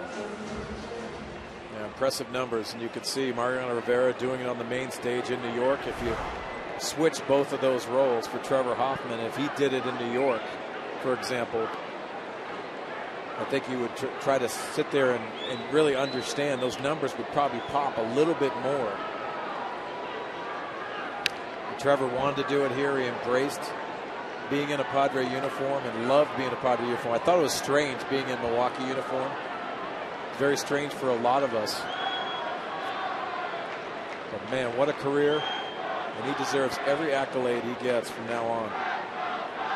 Saw the hitting streak and the good numbers during it for Rene Rivera. Took off the cobwebs from his time behind the plate in the 4th, and now in at bat here in the 5th with 1 away. Dave Roberts doing some more coaching on the bench. We saw him last night, sidled up next to Jan Hervis Solarte. Here's Abraham Almonte getting a little lesson. Maybe talking about that play in center field when Crawford tagged. So important to teach this game, and coaching staff here is constant communicating. You know, it comes down from Bud Black first, and then it drips down all the way to his coaching staff.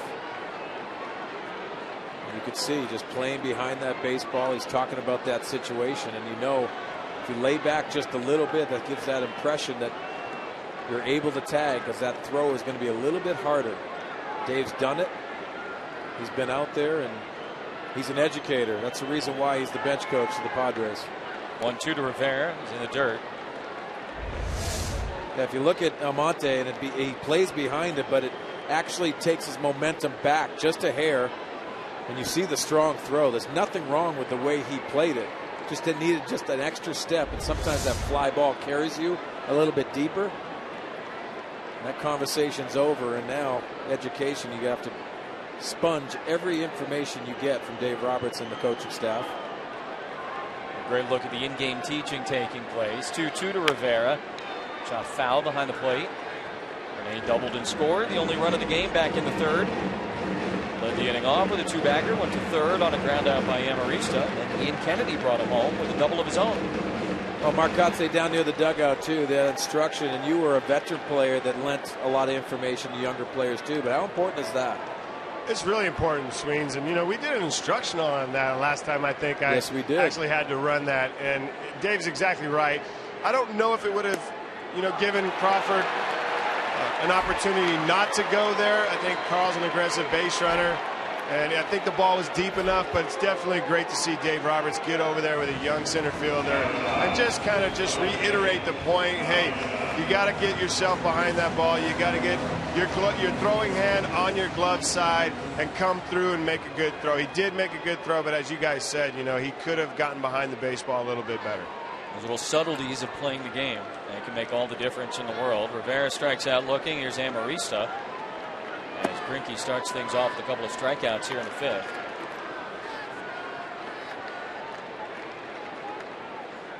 Alexi had the productive out back in the third. Ground ball to the right side to move Rivera from second to third. Greinke gets the call there from Todd Tishner. And you saw a quick conversation between Rene Rivera and the home plate umpire after his at bat. He's had that front row view to the strike zone all night long and didn't agree with the call there. 1-1 to Alexi is up the middle and through for a base hit. There's the third hit of the night for the Padres. And a 2-out base runner that'll clear the pitcher. The little ninja continues to produce. Playing shortstop for the hurt Everett Cabrera, and he has benefited from the playing time. Short, quick stroke to the baseball and a nice line drive, as we see, working up the middle and turning the lineup over, which is very important with 2 outs, eighth person in the order, and getting that starting pitcher up with 2 outs. Very impressive. Saw Greinke got a little piece of it with the mitt. Not enough. And a check on Amarista. Talk about clearing the pitcher and getting him out of the way. Of course, this is the guy that's driven in the only run of the game. Exactly.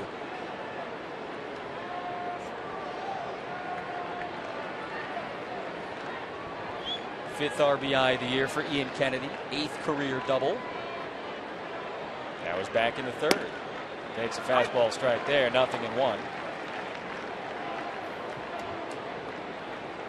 We've said it once, we've said it 1,000 times this year. This pitching staff takes great pride in their offense. You saw Cashner bunt for a base hit last night. You've seen Tyson Ross try and do the same.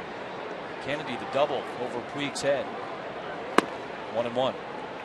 Well, you see Ian Kennedy up, and after that last double, this is where Puig was playing. Now you see him moving back just a little bit with that pop that he hit in the gap. Just those subtleties of where you position yourself as a center fielder. Puig played a lot of right field early in the season.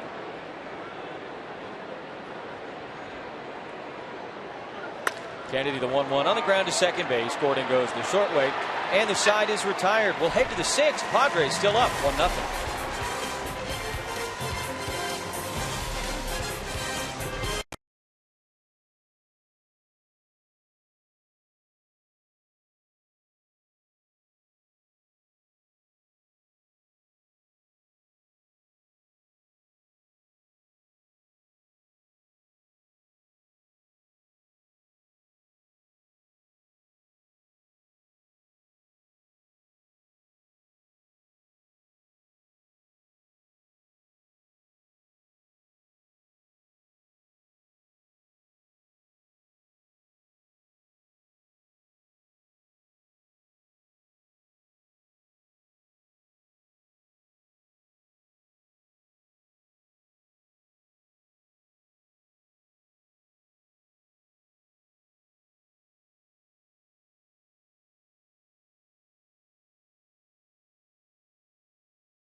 Everything. Start with some defense. Jan Hermes Solarte, first batter of the night. It's D. Gordon, and on the other side, oh man, Justin Turner going all Chris Nelson. Zach Greinke, 7 strikeouts for the Dodgers. Done a good job out on the hill. Ian Kennedy, 7 strikeouts for the Padres. He has also done a nice job out on the hill. He's also done a nice job at the plate. RBI double over Yasiel Puig. That is the only run of the game, as Rene Rivera strode home. All smiles for Ian Kennedy. And it's a 1-0 Padre lead as we start the 6th. Yeah, nice pitching duel, and you can see Ian Kennedy settling in. Rene Rivera continues his hot streak. Leadoff double, and he scores. Top of the order for the Dodgers in the 6th. That means we get to see D. Gordon for the 3rd time tonight. You saw the Solarte play a moment ago. That was his first at bat. Gordon's been robbed a couple of times in the last 2 nights. Yeah, Reimer Liriano robbed him in the right field wall, right center wall, which was the defensive play of the game last night. Kennedy back to work. And you got to figure Rene Rivera wanted that call. Yeah, because Rene looked back at the umpire the last time when he was up to plate, and that's the reason why. When you're behind the plate, you know the strike zone for the umpire. No question about that one. 2 balls, no strikes from Kennedy. Lost the grip on the changeup there and bounced it in. Anytime you're facing D. Gordon, you want to try to eliminate that speed factor on the base pass. So Ian Kennedy, how he attacks him with a 2-0 count is going to be very important. Kennedy's been in the strike zone all night. First 2-0 count of the game. And he hits a fastball on the outside corner there, 2-1. How about that? 5 full innings without a 2-0 count.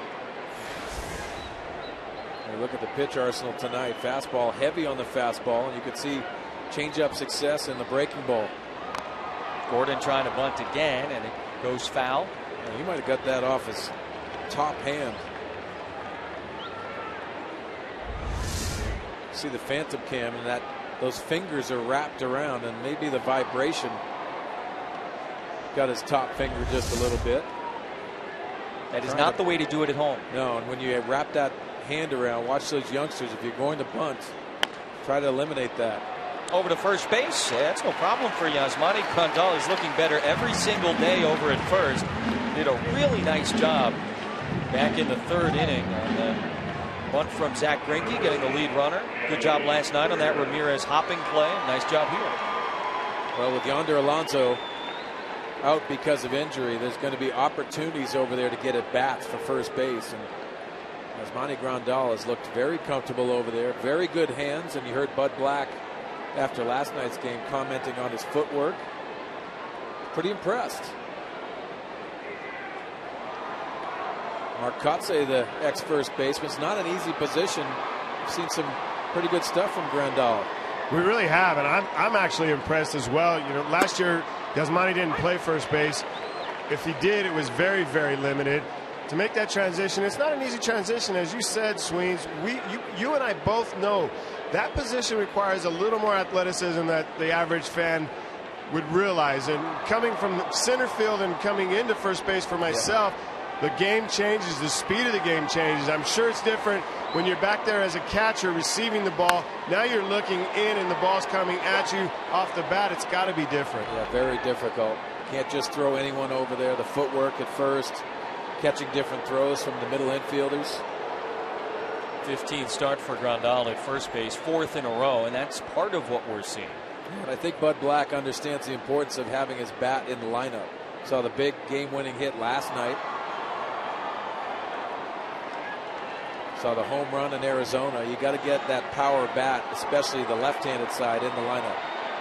0-2 coming to Hanley Ramirez. Try to get him to chase the high fastball. No swing, says Clint Fagan over at first base. Take a look at the check swing. You see that big leg kick. No 2-strike approach for Hanley, and he held up on that one. Ramirez 0 for 2 tonight. Grounded out to short, lined out to right.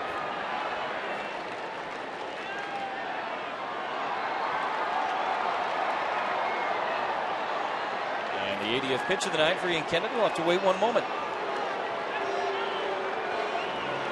Talk about Grandal and Rivera, who's also hitting the ball well. I mean, it's almost a have your cake and eat it too type of situation for Buddy Black. gets both bats in there, gives him a little flexibility. Last night we saw Grandal come in and catch after Rivera was taken out of the game. Yeah, and if you look at the benefit from Bud Black, the manager of the Padres, he does a great job with the double switches. It's communication between his staff. But manipulating that game last night, especially 12 innings, very difficult to do. And using Grandal and also Rivera in the game is a benefit. 1-2 strikes to Ramirez. Fastball in the air to right. That's Will Venable. 2 away. Yeah, obviously when you get into those long extra inning games, you start thinking about, pitchers and how many guys are left. And it seemed like he had a pretty good handle on the situation. He had a great handle on the situation, but a pretty good idea of what he was going to do had we gone 16, 17 innings last night. And tonight, with Chris Nelson on paternity leave, you get Jesse Hahn being recalled from AA San Antonio. So he's out in the bullpen in case you run into a similar situation sometime in the next couple of days. Well, Jesse, when you use that many arms in one game, especially the first game of the series, you have to have reinforcements. And I always say when you have an extra inning game, that's a transaction game. Usually you'll see that. Chris Nelson being on paternity leave and then having Jesse Hahn as that guy that can bridge the gap and throw a couple innings middle of the game. But Ian Kennedy has helped that situation right now. Yeah, no problem here. Trying for a 1-2-3 6th inning. Adrian Gonzalez now a 2-ball no strike count. And of course this whole conversation changes in a couple of days when the calendar flips, because in September you're going to be able to call up some extra guys, and it sounds like several pitchers will be joining the Padres. And that's going to be good to see some of the pitchers. Probably a lot of them we've already seen throughout the year. Bobby Erlin's name has been kicked around. That's a strike. Jim Wolf on the appeal, and now a 2-1 count with Matt Kemp waiting on deck. Well, the reason why we don't have names is because those players haven't been told yet. And you have to respect that whole process because they're in a situation where they're still in AAA or AA. The manager or whoever has to talk to them. Adrian Gonzalez gets into one, deep right field. Venable going back, jumping, gone, home run. Adrian Gonzalez ties it up. Out to the jack deck in right field, his 19th of the year. 1-1 here in the 6th.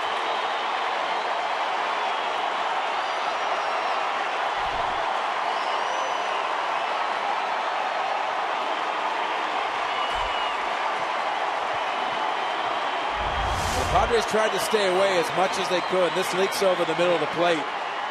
You can see Adrian Gonzalez, who has done this in a Padre uniform, but very comfortable.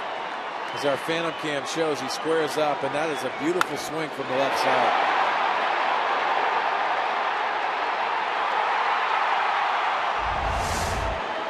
Bubble time. Hate that bubble machine. Matt Kemp 0 for 2 with a couple of strikeouts. And ball 1 from Ian Kennedy.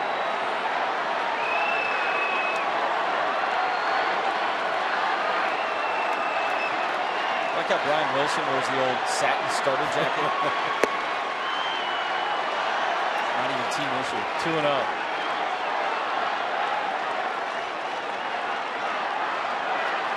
Tell you what, though, during the Trevor Hoffman ceremony before the game, I looked down at the Dodger dugout, and Brian Wilson was on the top step watching and listening to every word and applauding along with the crowd. Relief pitcher appreciation. Yeah, the ultimate respect for a guy that really went out and handled himself with a lot of class. Brian Wilson likes the swing of Adrian Gonzalez. Ian Kennedy likes that swing from Matt Kemp, 2-2. Also sporting the hoodie.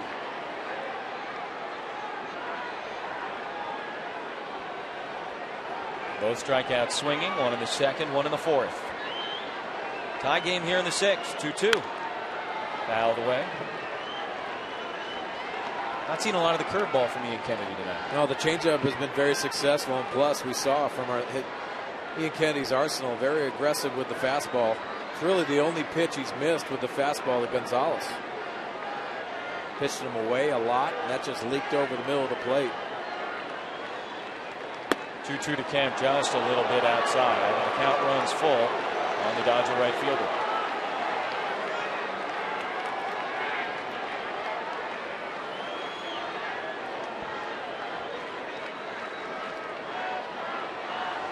Potential MVP looking on. Ball 4. Hey, you want to catch every strikeout, every game ender, and every history-making moment? Check out MLB Whip Around weeknights, 7 p.m. Pacific on Fox Sports 1, and of course streaming live on Fox Sports Go. You might even get to see Mark Sweeney. Yeah, slipped into there once or twice. Do a nice job. Thank you very much. It's a crazy show. It's a great show. If you love baseball, I mean, you tune in, you see everything. You see everything, and it is fast. Yasiel Puig, 0 for 2, couple of strikeouts. Kemp on first, 2 away. Gonzalez homer has his tied here in the 6th. That one's hit well out to left center field. A long way back. Almonte at the wall makes the catch, and the side is retired. Welcome to Petco Park. Yasiel Puig will go to the bottom of the 6th. Now a 1-1 game thanks to Adrian Gonzalez.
And the Dodgers 1-1 here in the bottom of the 6th. Yasiel Puig, he thought he got it. Yeah, the bat flip, and then the whole bench thought he had it too.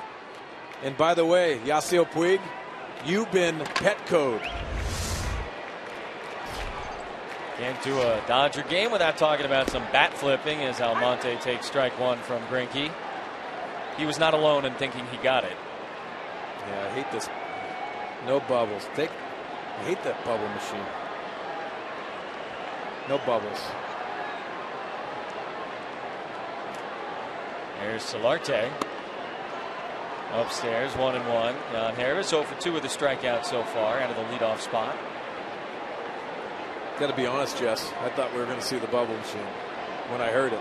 It had that different sound off the bat. He hit the ball very well, but not well enough here at Petco Park.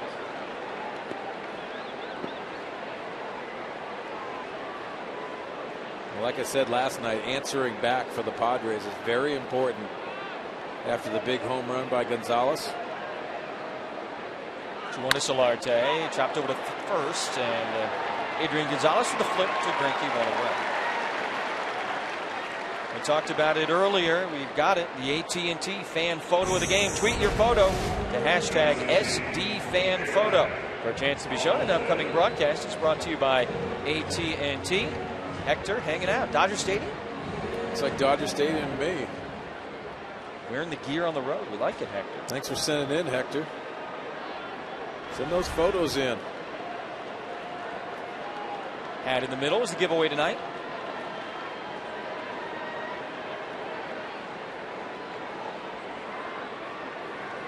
Still rocking the sunglasses. Not bad. 1 out for Almonte. First pitch swinging into right field. Kemp coming in. makes the catch, 2 away. Monte retired, a well-hit line drive. That's been the offense tonight. Rivera scored. Kennedy knocked him in. It's also been the defense. Yeah, they've looked very comfortable together.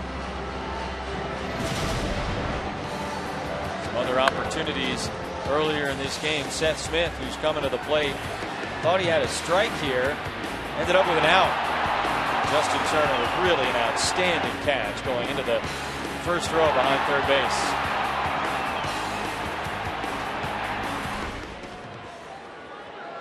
This time, Seth takes a strike, 0-1.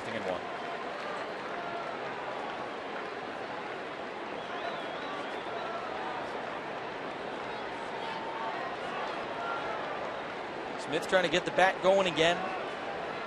A bit more quiet as of late. Guy that we thought at the beginning of the season was going to be a platoon kind of player. He's turned into an everyday guy for Buddy Black, and it's because he's played so well. Yeah, and in consistency.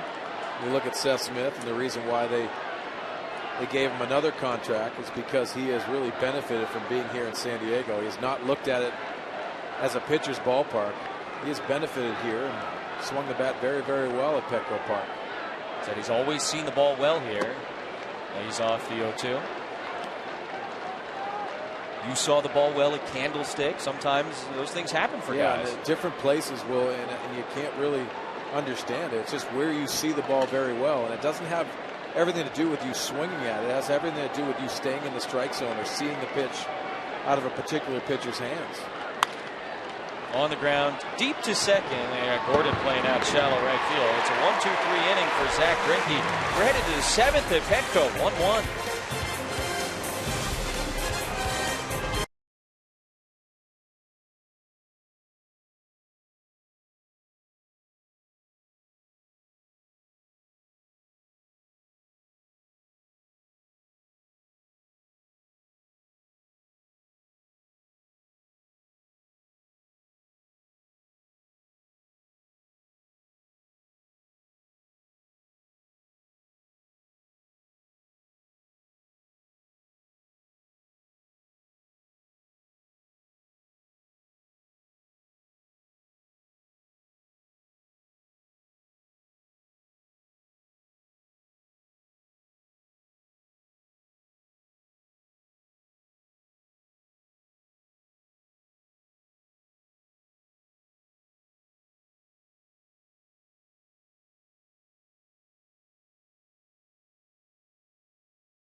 Not only with the Hell's Bells song, but your energy when I got to the mound was incredible, and it rode me home.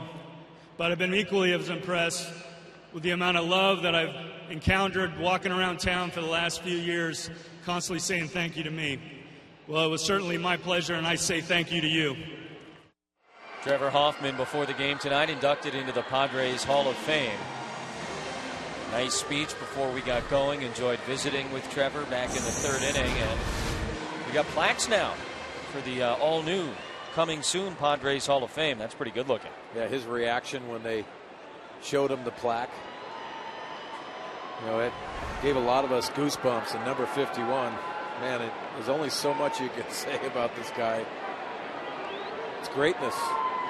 Hear more from Trevor on Padres Live, the post-game show coming up with Mike Pomerantz and Mark Kotze.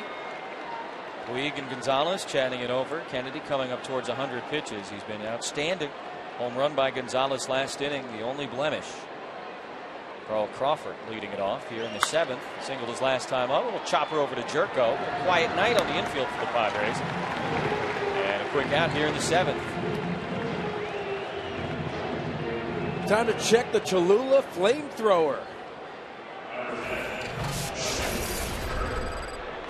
94 miles an hour. You know what that is? That's hot sauce. That's hot sauce. Do you know where I can find a fish taco? You go look for the sign, There and you you go. follow the arrow, and you go right around the corner there. Yeah, right there. They're good, too. Oh, I love fish tacos. Oh, Halibut fish tacos. I'm a mahi guy. What? Yeah. Justin Turner 0 for 2 with a strikeout.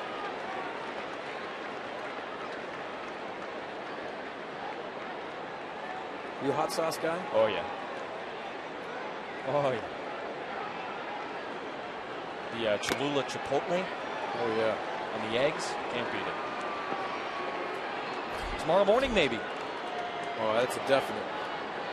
Take a look at the Dodger box score. And again, the big one is next to the Z in Gonzalez.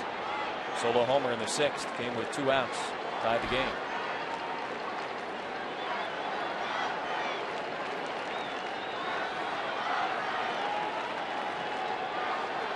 Oh, 2 to Turner. Popped up, foul territory, right side. Grandal coming over. He runs out of space. Right behind Kate Osborne.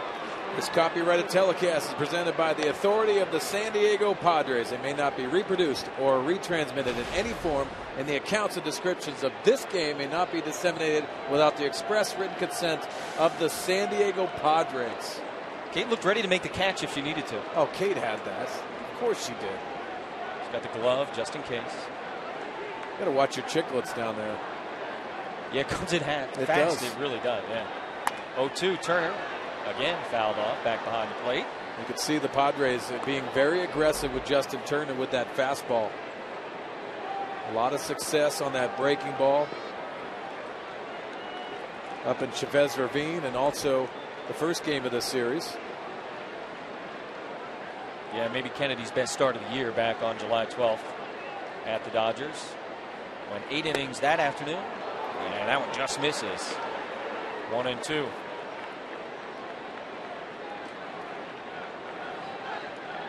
But he's starting to weigh his options.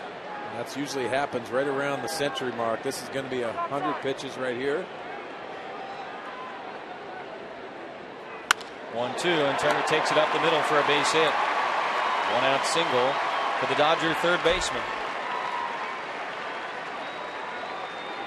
That's the 3rd hit of the night for Los Angeles. Yeah, the pitch right before, just off the plate.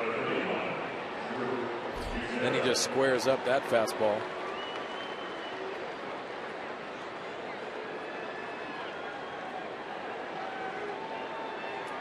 So Turner's aboard for the first time tonight. He's 1 for 3, and the catcher Butera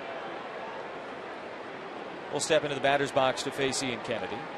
Walked in the 3rd, struck out in the 5th. Turner continues to swing the hot bat.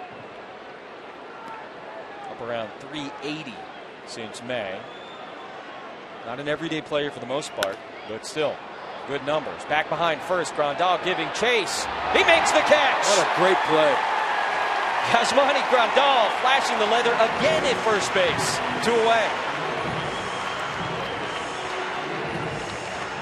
Well, you can't say enough about Grandal at first. Yeah, holding the runner on and then going over and leaping and going over your shoulder. And then when you understand you're right near the stands, you got to lay down just to put the brakes on. And Butera frustrated. But what a great play by Grandal. Nice little smile from Yasmani. That one will make the highlight reels, but a couple of the other plays he's made the last few nights, not necessarily highlights, but big, well-done things at first base that matter a lot as Greinke comes up empty, strike 1. The game awareness, him being comfortable. And when you don't have a lot of playing time over there, got to be able to catch the ball. What an outstanding play going into close to the stands and putting on the brakes by a slide. Kennedy's faced 27 batters so far tonight. He's thrown a first pitch strike to 20 of them, including Greinke here. He's 0 for 2. Not an automatic out, we told you. Career .213 hitter. 3 homers, 12 doubles, Silver Slugger last year. Batting with 2 outs here in the 7th. There's a line drive up the middle, base hit for the Dodger pitcher. That'll keep it going and turn it over for the top of the lineup. First and second, 2 away for Los Angeles. Talking about athletic. He gets the breaking ball, and you can see having a pure swing like that, hitting a line drive up the middle. So many of these pitchers are getting to batting practice and hitting the home runs, try to hit it as far as they can. Well, he works on his craft, and you can tell. Turner on second, Greinke on first. Kennedy working out of it here in the 7th, and D. Gordon stepping in. Leadoff man 0 for 3. Robbed in the first by Solarte on a bunt. Flew out and grounded out. Kennedy probably in his last inning of work here. Wants to go through the signs again with Rene Rivera, who will come out to talk about it. Yes, this is a good break. I like Rene Rivera going back out there. We take a look at the first inning and the defense by Solarte. D. Gordon lays down a perfect bunt. Solarte at full speed. Picture perfect play in our Fox vision. And then the stretch by Grandal, just nabbing D. Gordon. Darren Balsley has joined the conversation out on the mound. Let's just giving him a breather, making sure that they lock into what's going on with D. Gordon and how they're going to attack him in this at bat if Alex Torres gets loose in the Padres bullpen. Hanley Ramirez next. Right-handed hitter, if you're thinking that way. Adrian Gonzalez, the left-handed hitter after that. Looking over those matchups on the bench. The hitter-batter splits.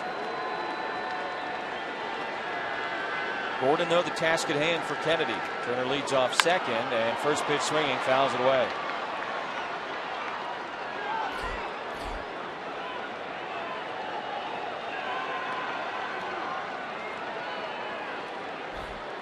Couple of nice, quick innings for Ian Kennedy. Couple of innings when he's had to work a little bit harder, but 105 pitches in 7 is not bad at all. He's thrown as many as 117 in a game this season.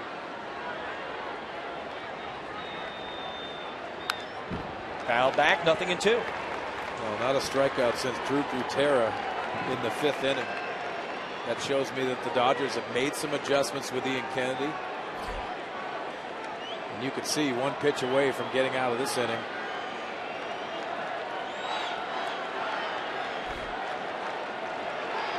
Kennedy in the 7th trying to put an exclamation point on his night. The 0-2 to Gordon. Got him! 8th strikeout for Ian Kennedy. First since the 5th inning. He gets out of the jam. And as we stretch here in San Diego, Gordon goes back to the bench. And the Padres come up in a 1-1 game.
In the Padres 1-1, bottom 7, and it's time now for our Fan Diego fan of the game. Fans of the game. We got a whole family there checking things out.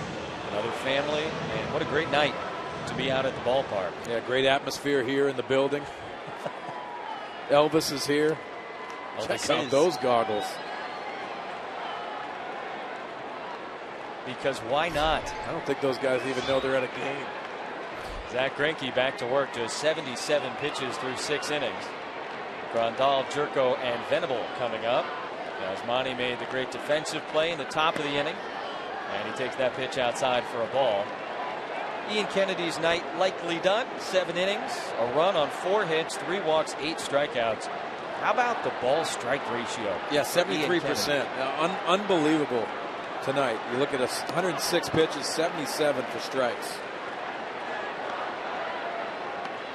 Again, assuming his night is done, don't expect Joaquin Benoit to be available tonight.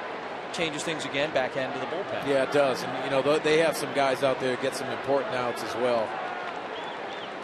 But right now for the Padres, just trying to solve Zach Greinke is the important thing. 2-0 count to Grandal. Make it 3 balls and no strikes. Nick Vincent gets loose in the Padres bullpen. You know, Jess, what makes it really difficult for Zach Greinke and pitchers of those caliber, they get stronger as the game goes on.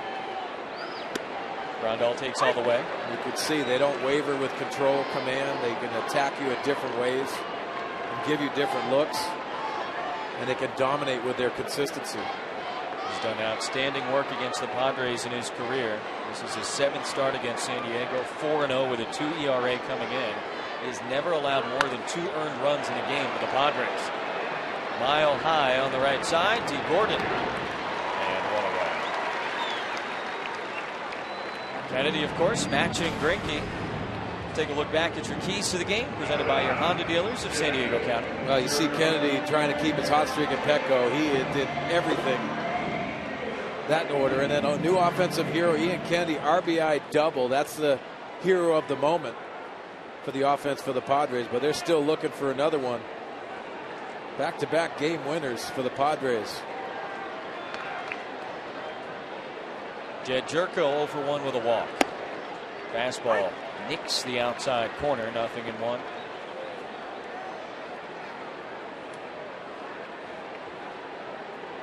Yeah, let's open the jerk store. How about that? This would be a good moment for it.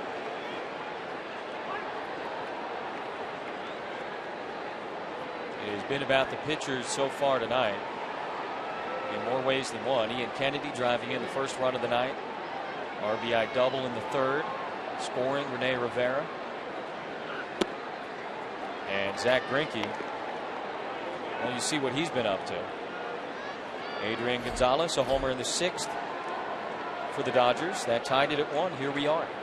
Probably the only mistake that Ian Kennedy made tonight was that fastball to Adrian Gonzalez. Bounces the 1-1 to Jed. 2 balls and a strike. What's the approach here in this situation? I think they had that show pitch, the fastball down and in to Jed Jerko. That's what a lot of pitchers are doing to Jed. They're showing him in, and they're trying to expose him with that slider away.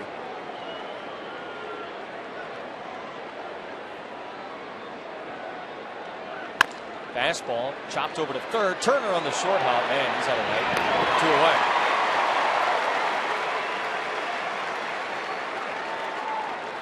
Not a routine play over at the hot corner for Justin Turner.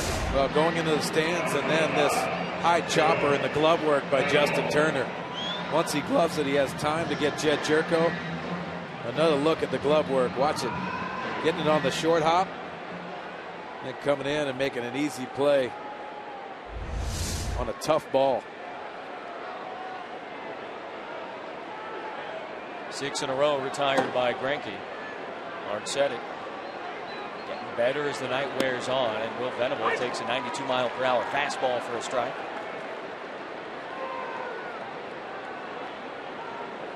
Venable appeared late in the game last night. Pinch hit in the 9th inning. Sacrificed that time up. Padres, of course, will go on to win it in the 12th, 3-2. tonight. 1-1 here in the 7th.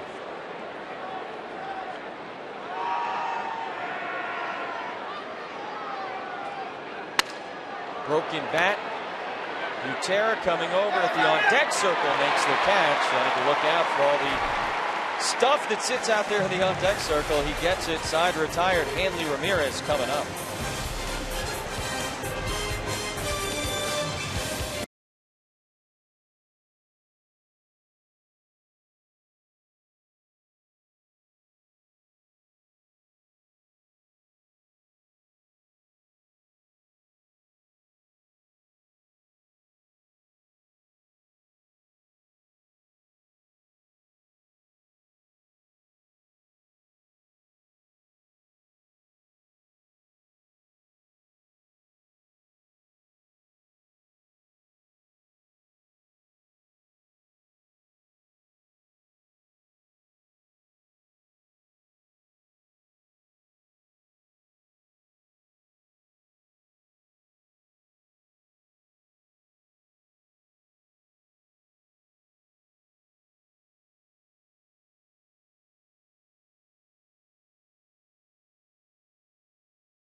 Padres Live, the postgame show, brought to you by Cox Communications.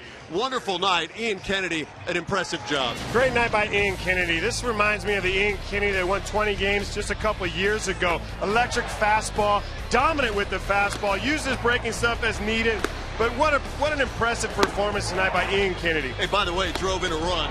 Yes, he did. Impressive. So Kennedy on his mark tonight. His night is done. It'll be Nick Vincent's ball, and for the Padres, got to get into that Dodger bullpen. That's where they're susceptible. But Greggy's still in the ball game right now. So when we see after the final out, we'll break down everything that happened here tonight. A great crowd on Trevor Hoffman's big night. Padres Hall of Fame inductee this evening, so we're going to recap all that. You're going to hear from Trevor. All that plus a whole lot more coming up after the final out. Maybe another exciting Padres win, gentlemen. Hope so. Mike and Mark, thank you very much. Nick Vincent, we saw him in the 7th inning last night, our Drew Ford pitching change. Yeah, and you see Nick Vincent coming in the bullpen, and it's a 1-inning stint with the pitcher spot coming up 3rd the next inning. See the right-handers having a lot of struggles against Nick Vincent in that cutter. Last night in the 7th, a hit and a strikeout. Held down the 4th. And at the time was a Padre lead. Now in a tie game, Hanley Ramirez. Oh, big swing and a miss. Thinking Western Metal again with that swing. 0-1. Gonzalez and Kemp to follow. Take a look at this powerful swing and the helmet coming off. That is intent. Think that left leg's okay? I think he's feeling fine.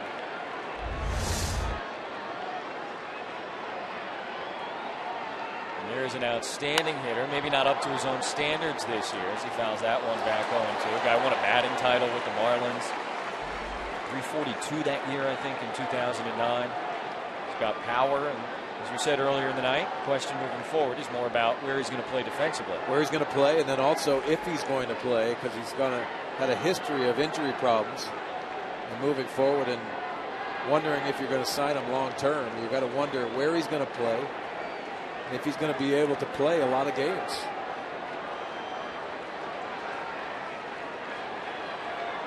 Nothing in 2. Popped up on the infield. Jerko. 1 away.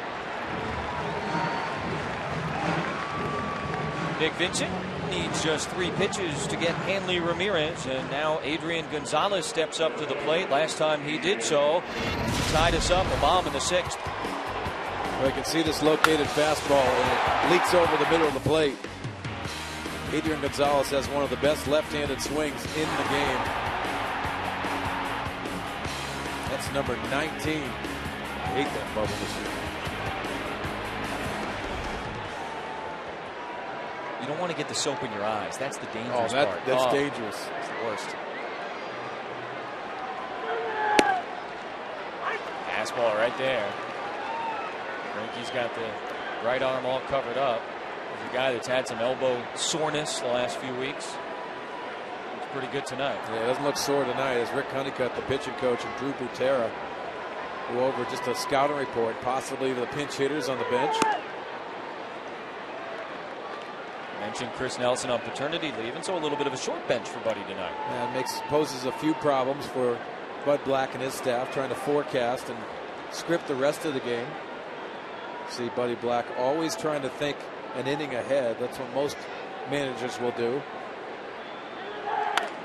Gonzalez on the ground. That's a fair ball, and another nice play by Grandal. He'll flip to Vincent. A couple of outs here in the 8th. Great pitching tonight, Cranky and Kennedy. Yeah, and I got to say that it's 69% on Ian Kennedy with a ball strike ratio. But both of them answered the bell on a pitching duel tonight. You see the numbers, they speak for themselves. Just 88 pitches for Greinke. You certainly expect to see him in the bottom of this inning. As Matt Kemp steps to the plate, 0 for 2. A couple of strikeouts to go with that walk. Rough night last night for Kemp as well. The guy obviously that can strike at any moment.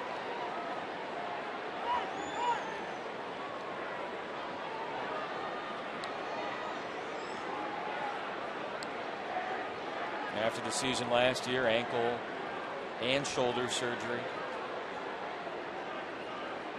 Not quite sure how physically ready he was at the start of this season, but he's been coming on since the All-Star break. Well, Jesse, if you think about it, battling injuries in the game of baseball, you play consistently. So to heal injuries and to make them feel stronger is a very difficult task for the training staff and Matt Kemp. There's no denying when this young man has the ability and the talent level, he can change a game with the best of them. Tomorrow afternoon, day baseball. Hyunjin Ryu off the disabled list for the Dodgers. Eric Stoltz for the Padres. Join us for Padres Live, the pregame show with Mike and Mark at 12:30. Military Sunday, saluting the U.S. Air Force and the Air National Guard. Always a special day at Petco Park. 1-1 to count. Too low. Yeah, the camo comes out. You see a lot of the Jerry Coleman giveaway jerseys. See a lot of those. Those are from opening night against the Dodgers.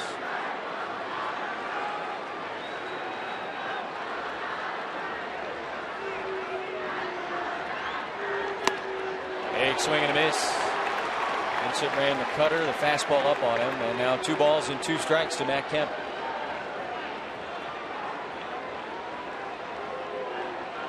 Jerry Coleman Broadcast Center as we pan the stands. What a great atmosphere tonight.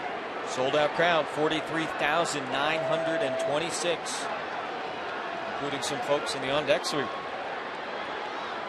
2-2 on the ground up the middle. Amarista was playing towards third. He's not going to have a play.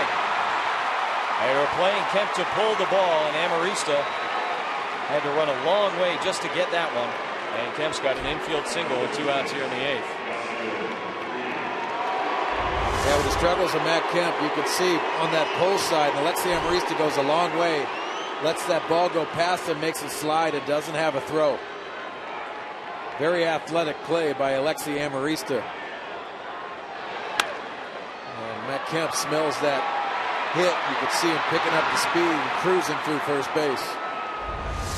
Got those long strides. Infield single with 2 outs. Amarista did everything he could. And here's Yasiel Puig. Vincent's got the better of him so far in his short big league career. Last time up, Puig hit the ball very well to center, flipped the bat, and Abraham Almonte caught the ball. A couple of strikeouts for Puig before that. Trying to snap out of it. There's a lot of thoughts going through Yasiel Puig's head. He's slapping his helmet. He's talking to himself out of the batter's box. 0 for 22 will do that to him now. Yes, it will. That's what he is. 0 for his last 22. 1-1.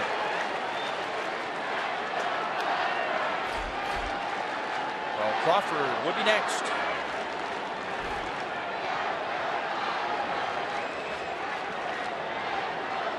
Vincent worked a scoreless 7th last night. Trying to do the same here in the 8th. Bottom of the order due up for the Padres.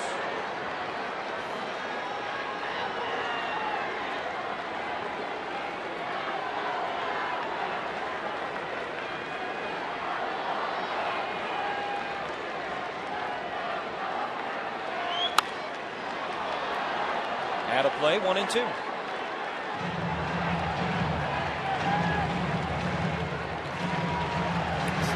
Don Mattingly, the manager of the Dodgers, and also Mark McGuire to his right, the hitting coach, trying to unlock Yasiel Puig and get him on that hot streak.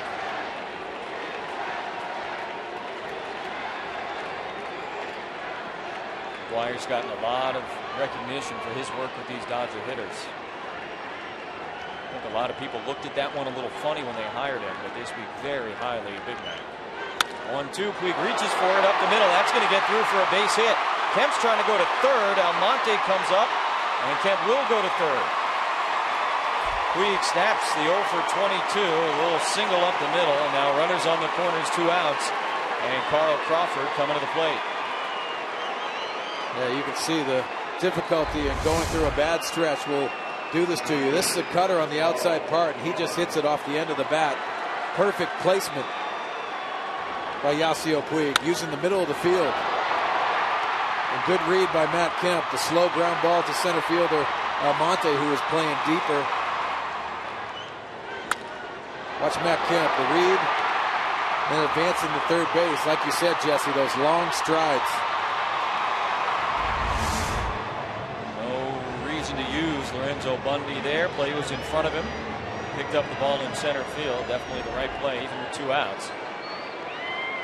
Puig and Davey Lopes share a moment. Been a while since they've hung out over there. Puig's first hit in the last 10 days. And that's usually when you look at the first base coach and you ask for the ball. Represented to having your first hit in a long time. Been there. Lefty Carl Crawford singled and stole a base in the 5th. Also a strikeout and a ground out.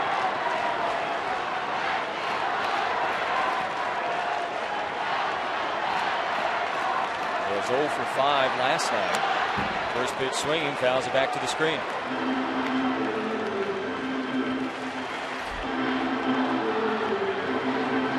Crawford, Ethier, and Kemp, and Puig, and Van Slyke. And the balance that Don Mattingly is trying to find with his outfielders.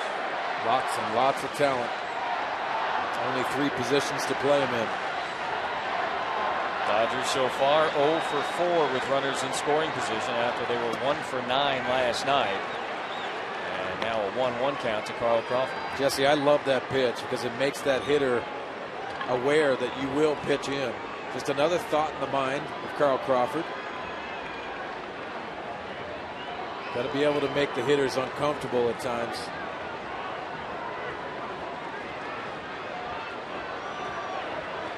Ran it way in, as you can see on Fox Tracks. That one a little bit too far inside. 2 balls and a strike from Vincent. Looked like a pretty good pitch. Nick has had 18 scoreless outings since coming off the disabled list. Trying to make it 19 here against Carl Crawford and the Dodgers.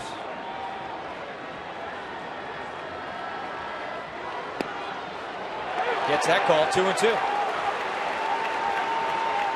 Whatever you want to call it, a makeup call, perfectly located pitch and hitting the glove. The home plate umpire Todd Tishner gives a pitch to Nick Vincent. As you see from our Fox Tracks by Southland Technology, that number 4 is off the plate. You said it earlier, though, that's the side he's been giving him. Yes. All night. Here comes the 2-2. Again, back to the screen. I think Nick Vincent got away with a mistake right there. Number 5, right down the middle. Just elevated just a little bit. And you see the barrel of the bat just underneath.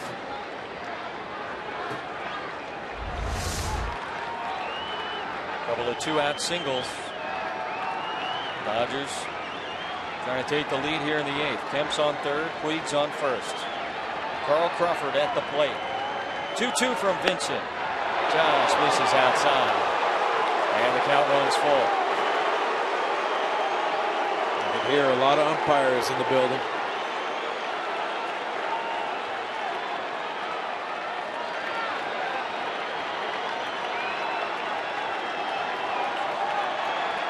Got number 4, not number 6. Got to try. There's the 3-2. Fouled off again. Vincent and Crawford continue to battle. You see that pitch right down the middle, but the movement on the cutter.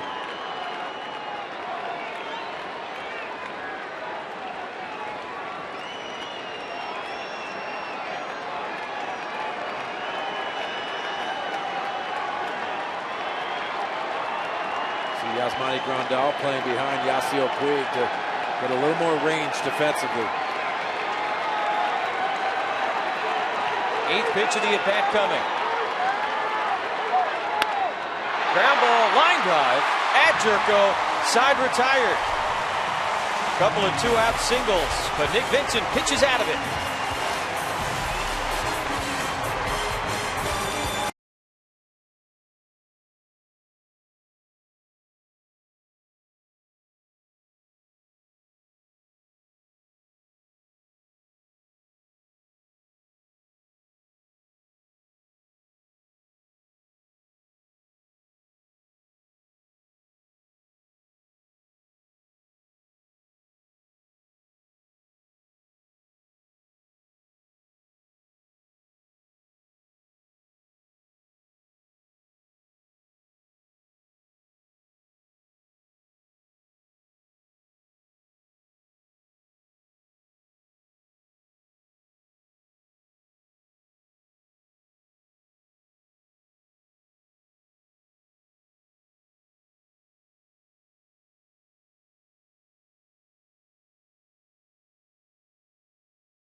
The game, and it's Nick Vincent battling Carl Crawford, and it has everything to do with a cutter on both sides of the plate. He exposed him on 2 inside cutters, then he gets a call on the outside edge. This is the mistake that fouled off. Then he tries to work off the plate a little bit further, gets rid of the mistake, and then gets the last pitch, that cutter on the outside part, lining out. 286 average against left-handed hitters, and Nick Vincent grinds out in that bat a huge play, which is our Bill Howe play of the day. Team effort tonight. Still a little more offense needed. Rene Rivera has scored the only run of the night, and he takes a big curveball from Greinke for a called strike, 0-1. Here's something else to look at from Zach Greinke tonight. Yeah, and you saw the double in the 3rd inning with Rene Rivera was against that curveball, but he took a little more off on that breaking ball right there. Adding, subtracting with that same pitch. Doubled and scored back in the 3rd. Kennedy knocked him in with a double of his own as Rene fouls that one out of play, 0-2.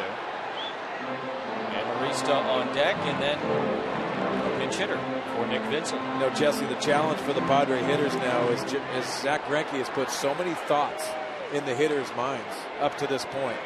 You can't get away from being basic, which I mean attack that fastball. He's made some mistakes with the fastball, but you can't take those pitches. 2 to Rivera. He's able to hold off the slider. Count goes to a ball and 2 strikes.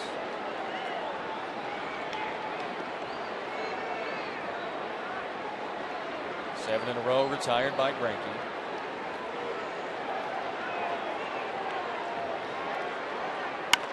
And that one's lined into left field, and Rene Rivera may have extra bases for the second time tonight.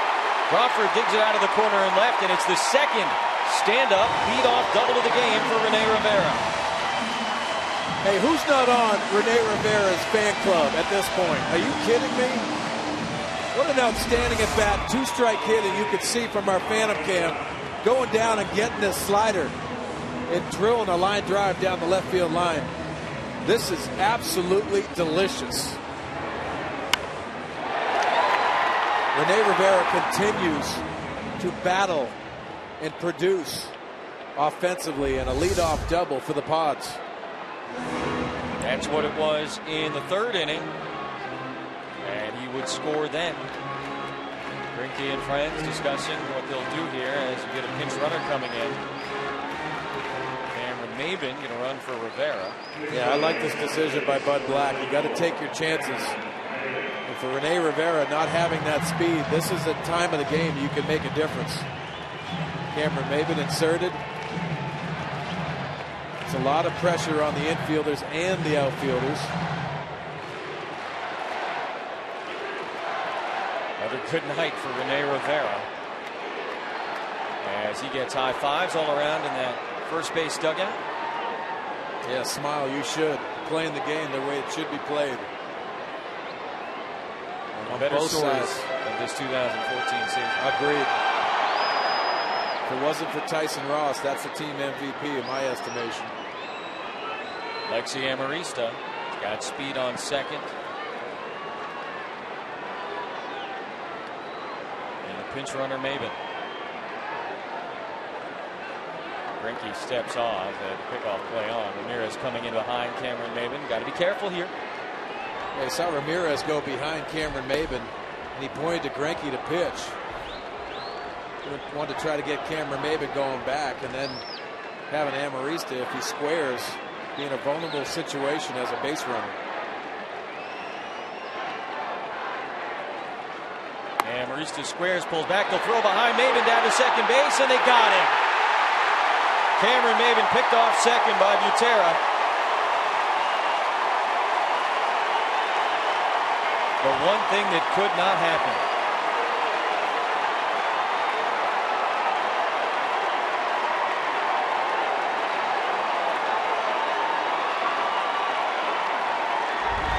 As a pinch runner, you cannot go without seeing the ball on the ground, and Cameron Maybin gets stuck with that extra step. You can see Ramirez, he takes the throw and actually blocks the base. Amarista fouls that one off, 1-1. That obviously changes the complexion of the entire inning. That is a mistake that cannot happen in a big situation like that as a pinch runner. Credit to Butera and Ramirez.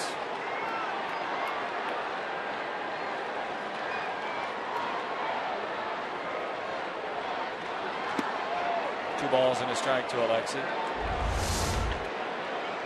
Again, you can see Ramirez. He understands what he wants to try to do, and then he fake breaks and goes back. That's a timed play. And a beautiful executed play from the Dodgers. Boy, that's neat to see. Communication there. That's exactly right. Communication on the mound and executing to perfection. 3-1 now to Amarista. You see Butera coming out of the crouch and throwing an absolute bullet. Watch his reaction.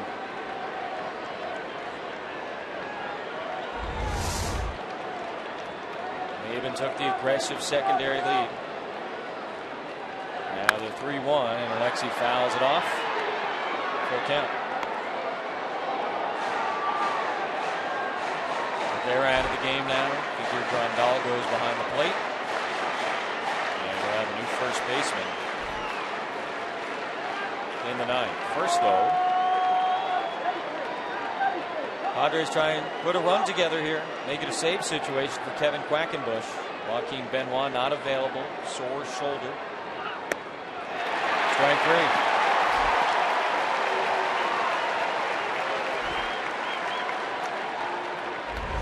They can almost feel the emotion just shift in the game with that big throw on second base and then the strikeout of Amarista. Jake Gobert's going to be the pinch hitter for the pitcher. Figure he'll stay in the game and play first base. See the numbers for Jake on the air. 34 games. Pinch hit in the 9th inning last night. Was intentionally walked. That will not be the case this evening. Well, Jesse, what adds to the severity of that play, it's a short bench for Bud Black, which we already talked about, using Maben and Gobert here, down to Liriano and Medica on the bench in a tie game. 2-0 to Gobert, who's got 6 pinch hits and 15 pinch hit bats this year. Ricky now over 100 pitches.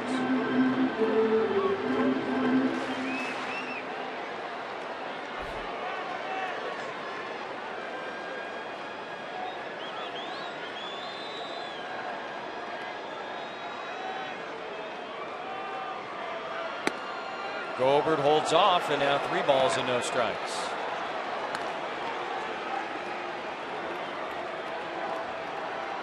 Just get on base, keep it going.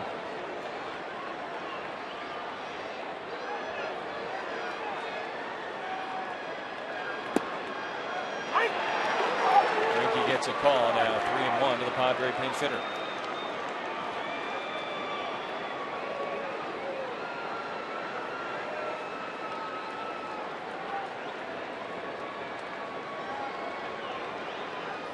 Ball 4. Pinch hitter Jake Gobert draws a 2-out walk. And now Jan Hervis Solarte gets another shot at Zach Greinke. Decision time for Don Mattingly, the manager of the Los Angeles Dodgers.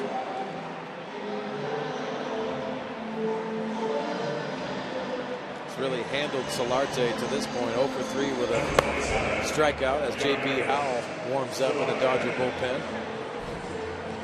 Each of the next scheduled hitters for the Padres are switch hitters, Solarte and Almonte. But yeah, kind of hard to take the ball from Greinke at this point.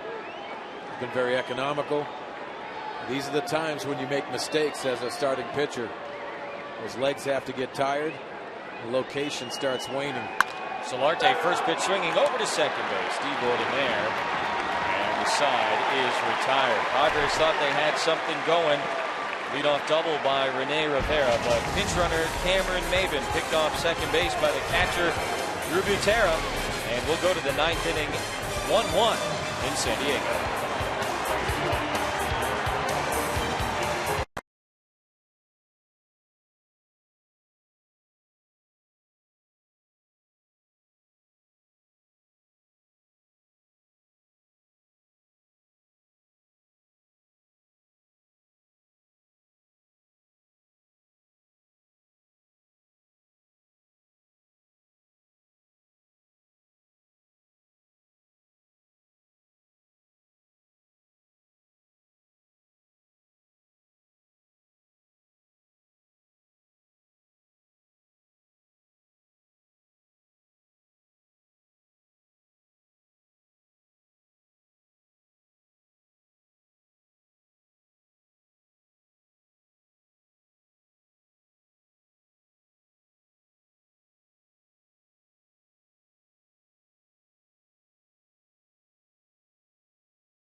you by RCP Block and Brick. Start your outdoor project at rcpblock.com. By Petco, the power of together. And by your San Diego Lexus dealer. USS Midway, about a mile up harbor from Petco Park. Military Sunday today. Dale Thayer tonight. And you see Dale Thayer worked an inning last night. Gave up the home run to Ramirez. Jake Gobert does stay in the game at first base. Grandal moves from first to behind the plate. And the first pitch to Justin Turner is a fastball high and tight.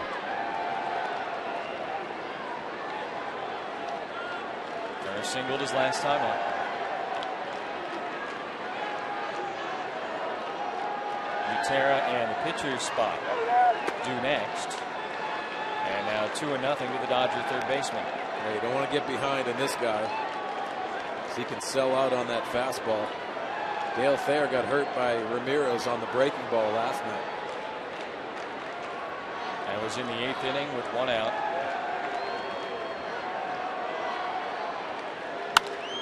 Turner hits this one out to right field. Venable, shy of the warning track, makes the catch and 1 away.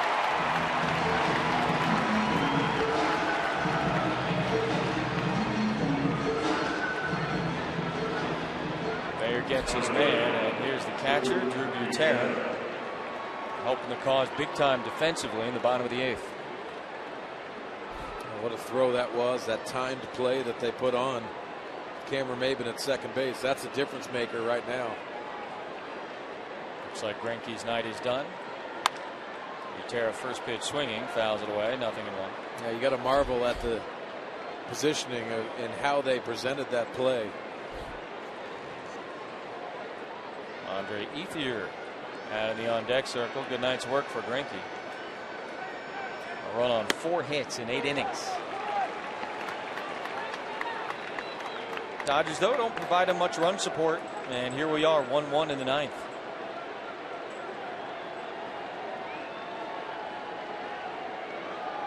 Grandal made a great catch at first in foul territory last time Butera was up. And this one is lofted into center field. On an 0-2 count for a 1-out single. And the Dodgers have the potential go-ahead run on base here in the 9th. Watch the vibration on the bat on our phantom cam. It's getting down near the label. That's the reason why you see that. But do it on both sides. Nice throw in the bottom of the 8th. It comes up with a single in the 9th. Andre Ethier, an outstanding pinch hitter for the Dodgers this year, being used in this role more often than ever in his career as he bats for Greinke. 6 for 22 as a pinch hitter and a team high 7 RBI.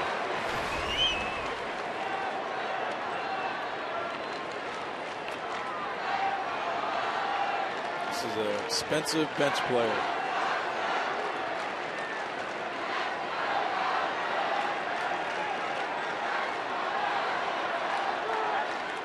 The 0-1 is rolled over to first. That's Gobert just in the game. Throw down to second for 1. And no chance for a double play. Good job by Thayer keeping that ball in front of first base. Yeah, Amarista has to eat that. Nice play by Gobert getting the out, and also Thayer keeping it in front. You watch the ground ball. A slow developing play, but nice strike by Jake Gobert. You got to eat that if you're Amarista. No need to get him down there. He runs very well down the line. Using his body and looking away. Why not? Whatever it takes. It's one of those two where you love having the left-handed throwing first baseman. Able to make that throw down to second base a little bit more easily. Leadoff man D. Gordon stands in. 1 for 4 against Thayer in his career. 0 for 4 on the night. You see with D. Gordon, even no doubles with Andre Ethier. Go ahead run at first. 2 balls and no strikes. Gordon was 0 for 6 with a couple of strikeouts last night. Now 0 for 10 with 3 strikeouts in the series.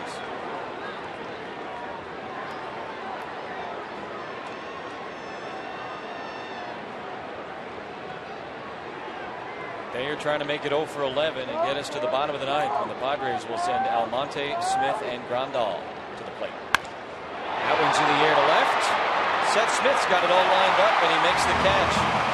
Well, each of the last 2 wins for the Padres have been walk-off victories. Yasmani Grandal won it last night. He's due up third. And they make it 3 straight walk-off victories in San Diego.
Bottom of the ninth in a tie game. Dodgers and Padres 1-1. Last 2 wins for San Diego of the walk-off variety.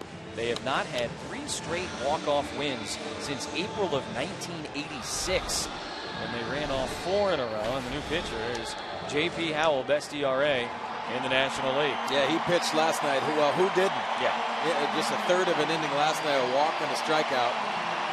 But he is in here to turn Almonte around to the right side and face Seth Smith, and then Grandal to switch him to the right side.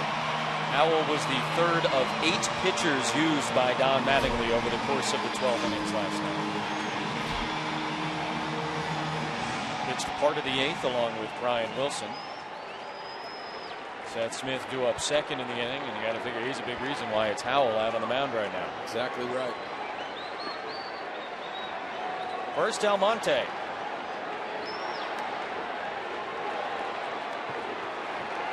Careful of Almonte. He's got pop from both sides. A couple home runs. He's a Padre already. Turns around batting right-handed for the first time tonight. Swinging at the first pitch. That's into base hit territory in left field.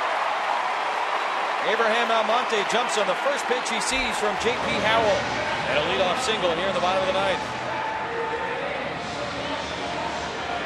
What an absolutely perfect start for Almonte. Aggressive with that first pitch that's elevated in the strike zone. You got to get J.P. Howell elevated. That's exactly what he does. And he serves it right into left field for a leadoff single.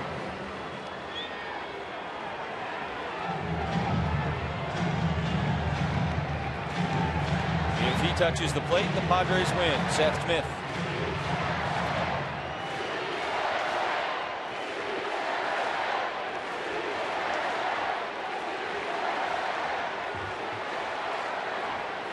Faced off last night. Smith was able to draw a walk against Howell. Tough lefty, delivers a slider that misses, down and away. That's the reason why he walked. He kept him in the strike zone. He made him throw strikes. For J.P. Howell, this is a guy that really nibbles around the plate. He'll give you one pitch to hit, typically in a bat. Then he tries to expose you out of the strike zone.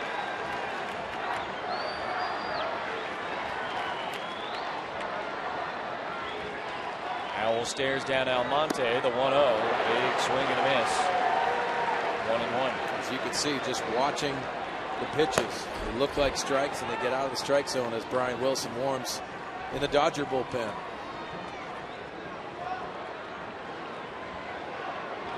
Figure they'll keep Howell in to face Grandal, the switch hitter, make him bat right-handed. After that, it's Jerko, right-handed bat.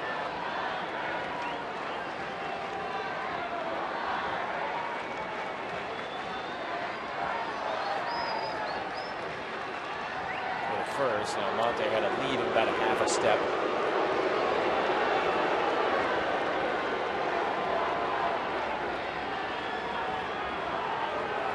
'85 since '05, 9 this year, including each of the last 2 games. 3-2 last night in the 12th, 3-2 Wednesday night in the 10th against the Brewers. There is nothing better than walk-off victories.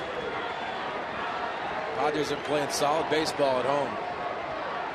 5 straight series wins here at Petco Park. Smith comes up empty, 1-2. Dodgers have not lost a series here in San Diego since 2010. They got the best road record in all of baseball this year. Padres are a big hit or two away from changing all that.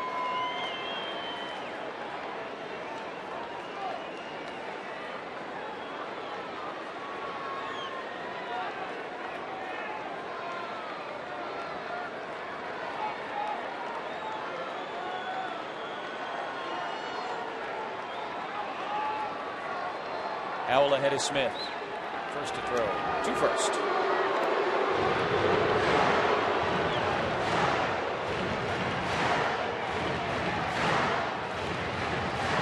Go back to the end of June. No team in baseball has a better winning percentage in their home park than these Padres. Starts at home for any team.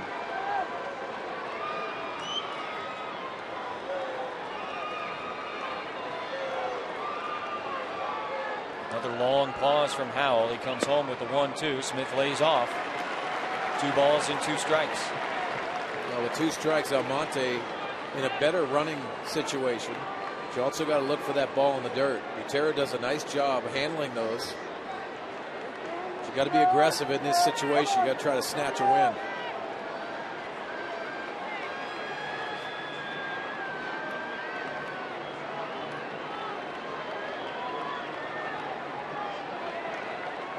Two balls, 2 strikes to Seth Smith. Moderate lead for Almonte. In the dirt, gets away from Butera, not far enough for an advance. Playing Seth Smith straight up here with a runner on first. That's what you got to do. You got to look for that, Jesse. You got to anticipate it. Butera does a nice job, but this ricochets off enough for Almonte with good speed to possibly get that opportunity to get to second base.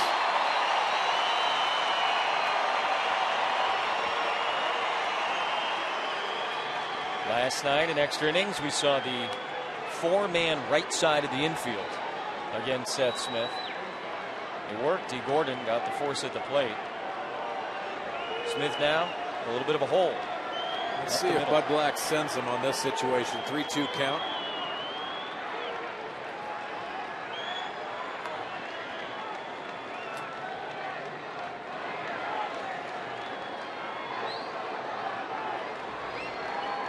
He stays at first, and the pitch misses inside. Ball 4. Second straight night. Seth Smith draws a walk against Howell, and the winning run's in scoring position with nobody out here in the ninth. I think the concentration level was on Almonte to the benefit of the Padres. Don Mattingly has frustrated his pitcher.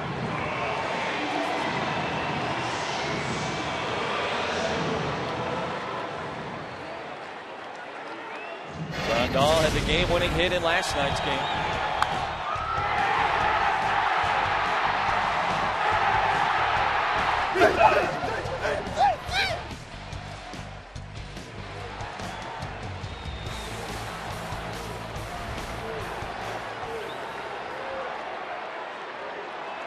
Grandal does not have a sacrifice bunt this year, if you're thinking that way. And Howell spins around to look at Almonte. Perhaps the Dodgers wondering if Grandal is going to show bunt there.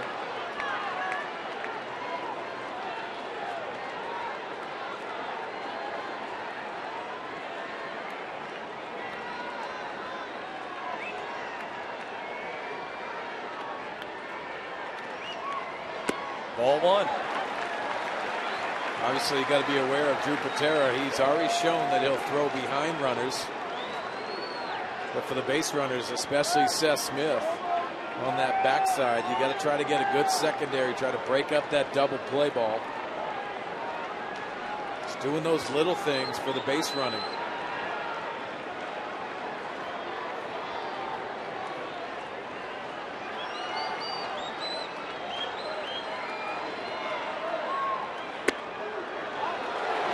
Howell not getting the benefit of the doubt from Todd Tishner.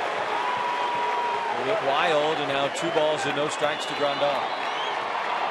Again, commending those umpires for staying with their strike zone.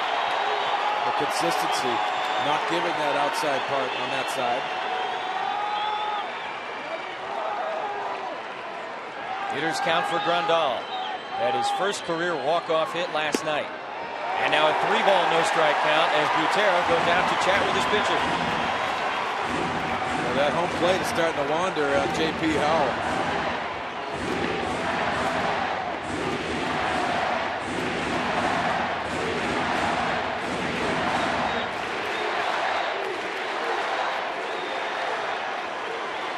Hashtag beat LA. Padres trying to do it for the 2nd straight night. Trying to win a series against the Dodgers here at Petco for the first time since 2010. And trying to hand Don Mattingly's guys another tough loss in their divisional race with the Giants. There's a strike.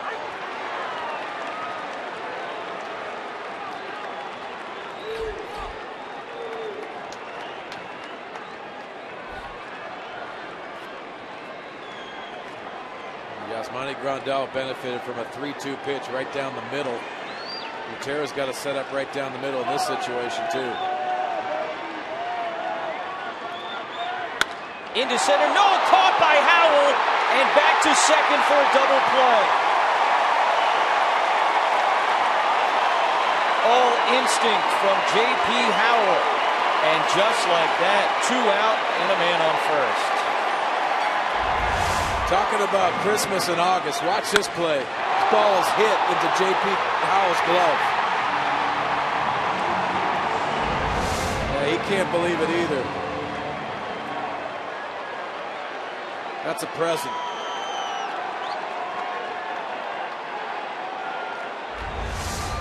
Let's take a look at the reaction here. This ball's hit right into his glove.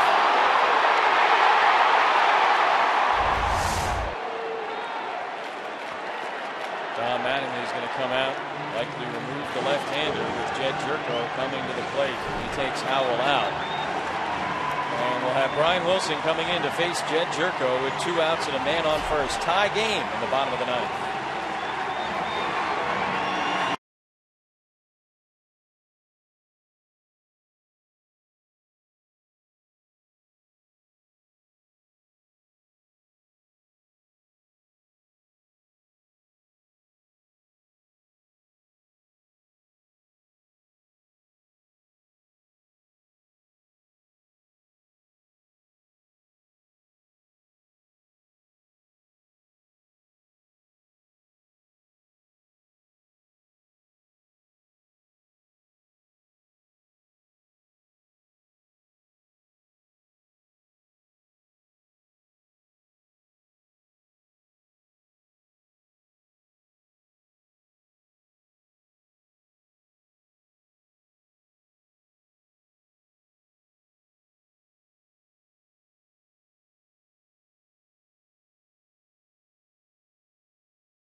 Bottom of the ninth magic from the Padres in this 1-1 game, and you thought things looked pretty good. Runners on first and second, nobody out. Yasmani Grandal hits the ball well, but right back to J.P. Howell. Was able to double off Abraham Almonte at second, and now Brian Wilson comes in to face Jed Jerko. Well, they faced Jed Jerko last night, only a third of an inning last night for Don Mattingly's staff. Has the cutter, the fastball, the curveball, and the slider. Relies a lot on that cutting action fastball on the outside part, and also with 2 strikes, he'll come to that front door cutter.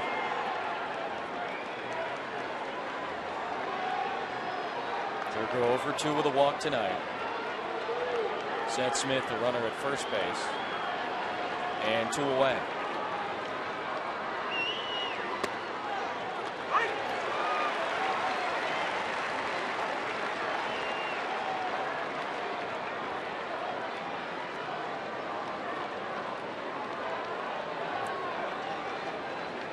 Padres have had a couple of opportunities in the late innings.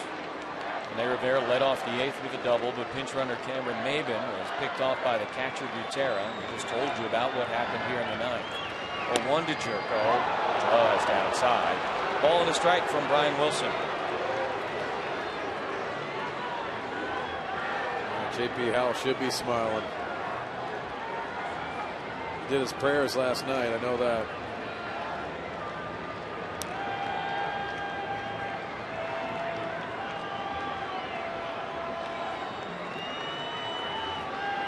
One to Jerko. That's a strike. Sure, reflexes on that glove side. If that's on the other side, he has no chance.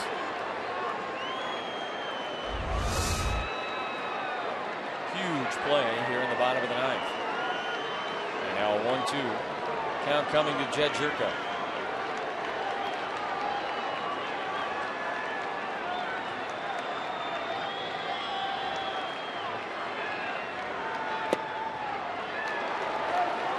The thing I worry about with Jed Jerko, he looks like he's looking for that ball middle in. And they're not going to give him in this situation. If they do, they're going to show it off the plate. You have to prove to the opposition you'll be able to take it the other way. A left hit tends to leave just a little bit. 2-2 hit well to left. Crawford going back, shy of the track, makes the catch. And for the 2nd straight night, we're going to go to extra innings. Brian Wilson gets Jed Jerko as we head to the 10th.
You know, there's going to be some pretty good defense, Mark Sweeney. Well, if you pitch, you have to defend, and we've seen some lights out defense tonight. See Grandal ranging over the head, and then this was the play of the game in my estimation. See Ramirez orchestrating the play. He dekes Cameron Maven. He goes back, and Butera throws an absolute bullet to Nav Maven at second base. And then you can see Howell, after delivering the pitch, that glove side to the benefit of the Dodgers, getting some much-needed defense at a big time as Tim Stoffer toes the slab for the San Diego Padres, the winner last night's game. Yeah, he pitched a 12th inning, scoreless 12th inning, and the Padres won it in the bottom half. Maybe trying to recreate that magic a little bit earlier in the night here this evening. Stoffer can obviously go a few innings if Buddy Black wants. Third straight extra inning game for the Padres. Wednesday night, 10 innings, a win over Milwaukee. Last night, 12 innings, a win over the Dodgers. LA 5-9 in extra innings this year. The Padres are 9-4, including a 6-3 mark here at Petco Park. And hey, Jesse Hahn back from San Antonio, just in case. Another guy you get a couple of innings out of if you want. Yeah, I love seeing Jesse Hahn, and what a story it has been for the Padres and Jesse Hahn. And Ramirez 0 for 4 tonight. Had a home run in last night's game. That was the reason we went to extra innings. Another low-scoring, well-pitched, well-defended game for the Padres. Kind of been the story of the 2014 season. It really has. Good pitching, good defense. Off the end of the bat, 0-2. Well, no doubles defense in the outfield for the Padres. Let's see, all swung around way in the deeper part, keeping everything in front.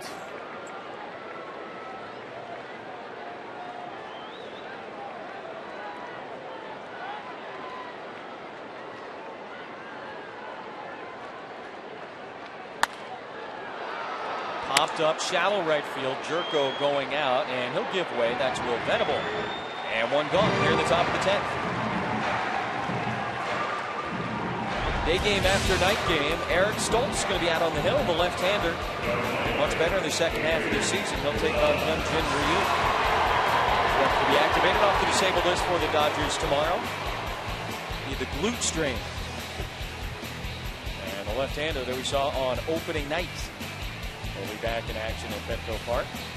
Look at how it is to pitch with a glute strain. Can't be comfortable. No. Adrian Gonzalez takes ball one low from Stoffer. He has supplied all the offense for the Dodgers tonight. Home run in the 6th inning. Out to the jack deck in right field.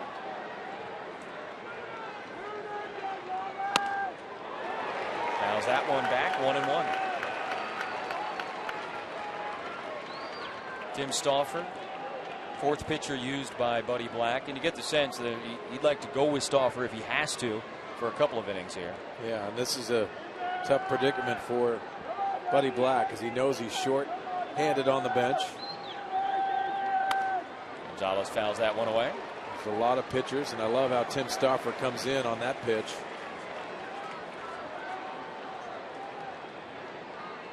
Sometimes you, as a manager in the big leagues, you got to shake your head going through scenarios like this. It changes not only last night to tonight, but the next week, and to the benefit of the September call-ups coming.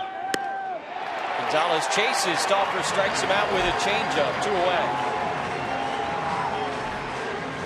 That's a big second out for Tim Stoffer here in the 10th. Well, this changeup was set up with that fastball in. Expose that outside. You see the weak swing by Adrian Gonzalez.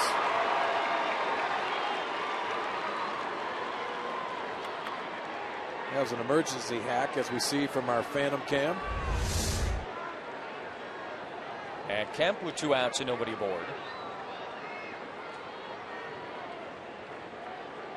Extended his hitting streak to 7 games with an infield single back in the 8th.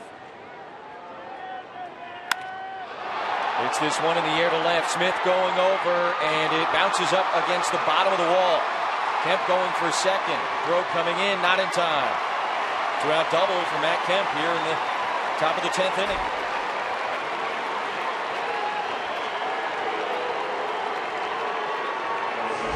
I just caught myself holding my breath because off the bat I thought this was gone. It had top spin because of the changeup. It might have caught it a little bit out front. Ends up banging off the wall. I think that's a benefit. If that's not the go-ahead run.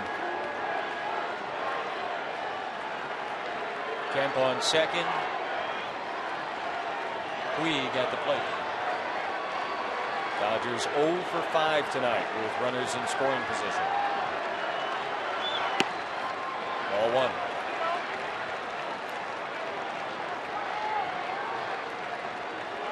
Puig struck out in the second, struck out in the fourth, flew out to deep center in the sixth, and then singled in the eighth. That snapped an 0 for 22 for the Dodger outfielder.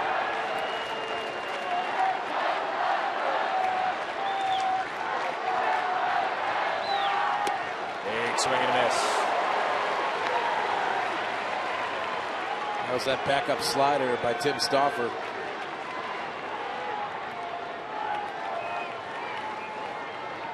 Both managers looking on, wondering what's next. Puig at the plate, one of the best in the National League with runners in scoring position. .324 average is 10th in the NL. Number goes down to 240 with 2 outs though. Lays off that one, 2-1.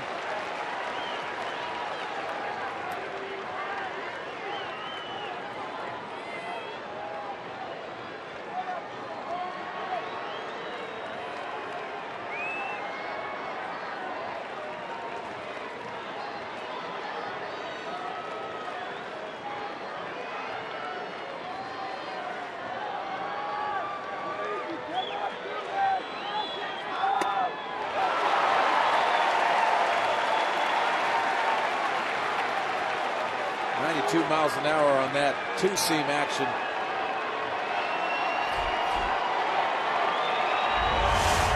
That's the action on this pitch. Just drops off the table.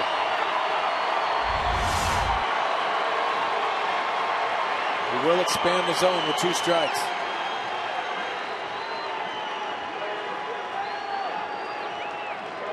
Big-time face-off between Tim Stauffer and Yasiel Puig. Kemp at second, the 2-2, fouled away.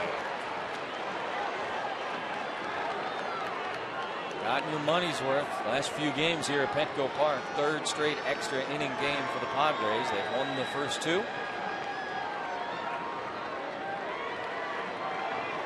Sellout crowd here on a baseball night in San Diego. Just about 44,000 jammed in. See the Padres and the Dodgers.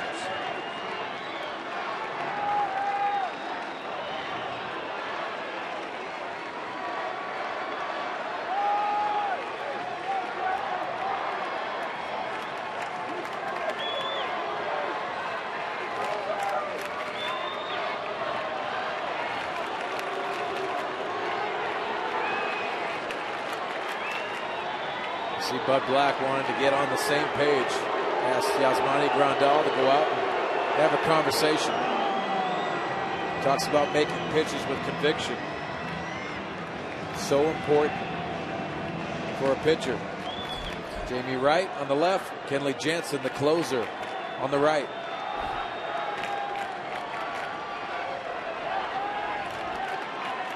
Only saw one of those guys last night. I hope to see that same one tonight. Jamie Wright, 2-2. Check swing.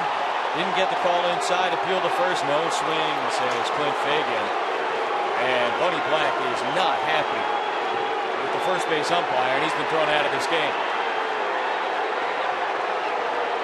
That's the minor league call-up umpire over at first base. Buddy Black just got tossed.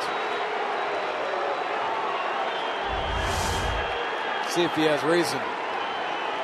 That bat went a long way.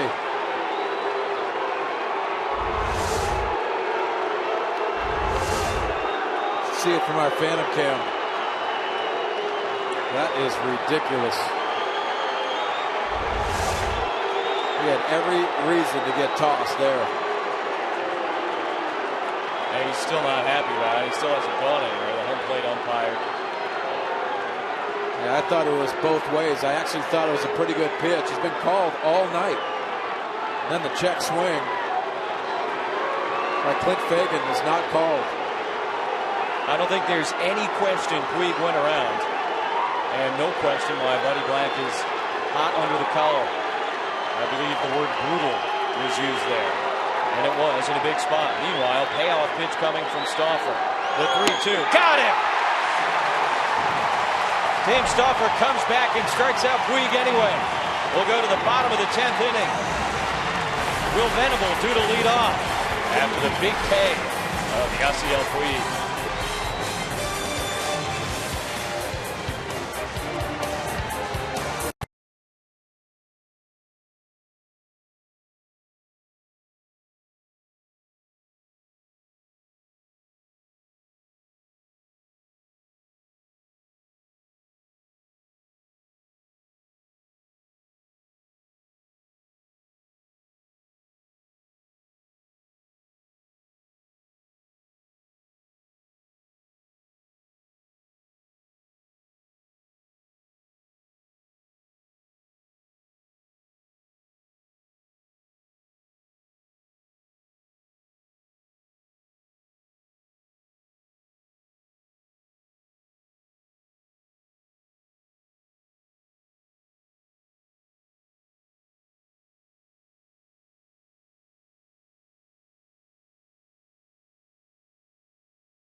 Ejecting Buddy Blank during the last at-bat of the 10th inning, and Fagan absolutely blew it on a check swing call. He said this was not a swing from Yasiel Puig. That is absolutely ridiculous. You could see the hands, and then the benefit of having the bat be two shades. You could see from this side, this is a better angle. That is way past the plane of the plate. And Clint Fagan takes a look at Bud Black, and he says, no, he did not go. You can read his lips, and then he tosses him. Big situation. And to the benefit of the Padres, Tim Stauffer comes up with a huge strikeout on a 3-2 pitch. Now Jamie Wright for the second straight night comes in for the Dodgers.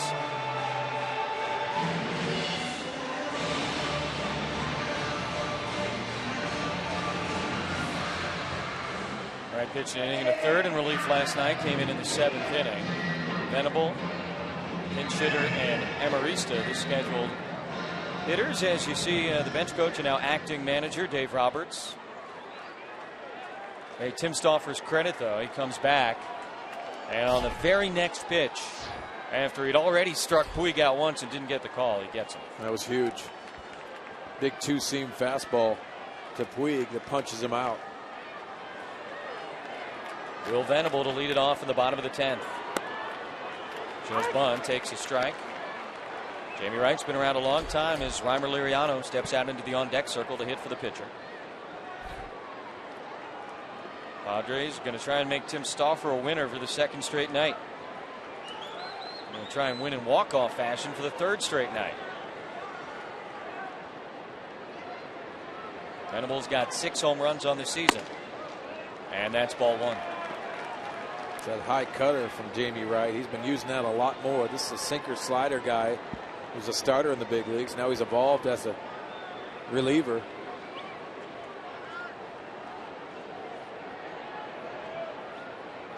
How about Tim Stauffer?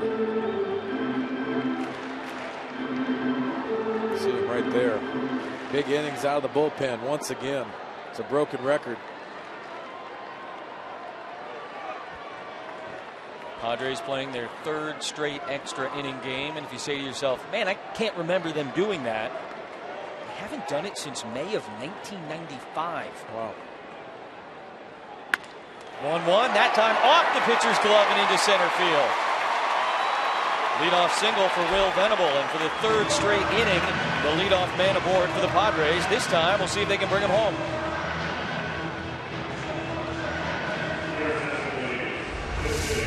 Take a look at the location on the pitch. Just a cutter that hangs out of the middle of the plate. Will Venable fights his hands inside the baseball. It's a line drive right up the center. Pod's got something going early in this inning. Reimer Liriano.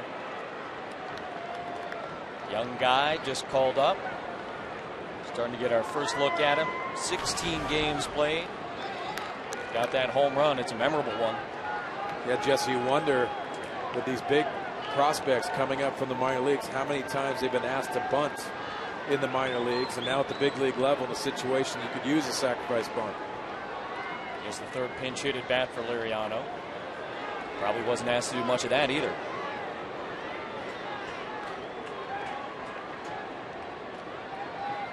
Dave Roberts making the moves from here on out.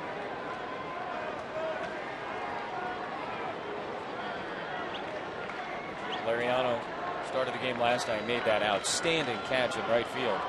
Take extra bases away from D. Gordon. Saved a run too. No bunt, and he takes a belt-high strike. 0-1. We talked to Dave Roberts earlier in this series and asked him about Liriano and those communications that he's had on the bench. He said just keeping young guys engaged in the middle of the game and trying to take in information so when they get in situations like this, they're already ready and prepared. Valuable information.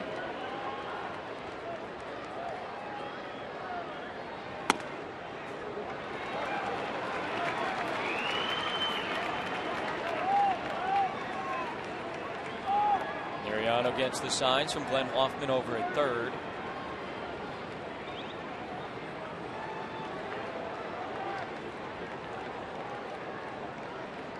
Venable over at first. He's got 7 steals in 12 attempts this season. And he's more than capable of taking a bag.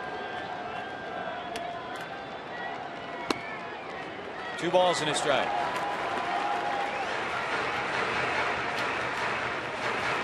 Well, the veteran right-hander Jamie Wright's command could come into question at times. So Will Venable at first base has to be aware, anticipate the ball in the dirt.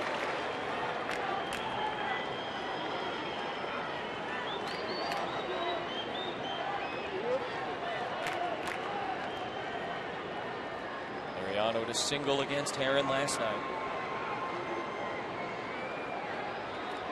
The 2-1. Downstairs, ball 3. Padres at first and second, nobody out in the 9th against J.P. Howell. Alexei Amarista seems to have been in the middle of it all as of late for the Padres. He's due up next.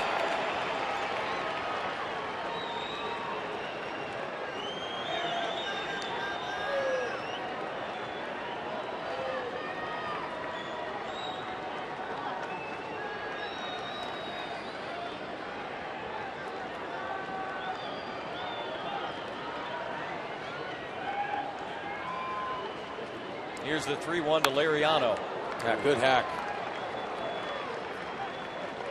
Like he was just under that fastball.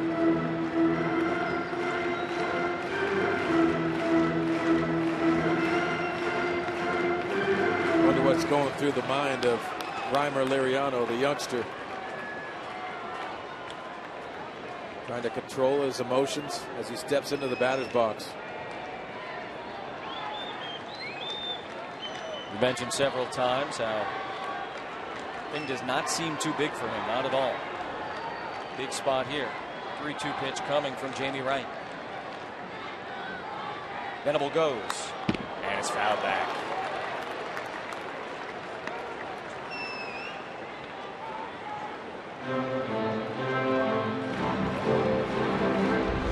So the jump by Will Venable, 3-2 count, and he's going. Trying to put the pressure on the defense, trying to open up a hole for Liriano. It's a call from Dave Roberts, the bench coach, now manager, since Bud Black has been ejected from the game.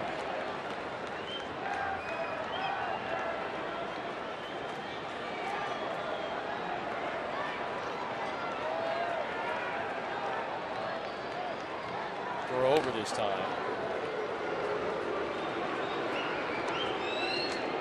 1-1 game. The Padres had a leadoff double in the 8th, couldn't score. First and second, nobody out in the 9th, couldn't score. And a leadoff base runner again here in the 10th. Signs from Don Mattingly. That's for the catcher. Put on plays to try to hold that runner. Very close play at first.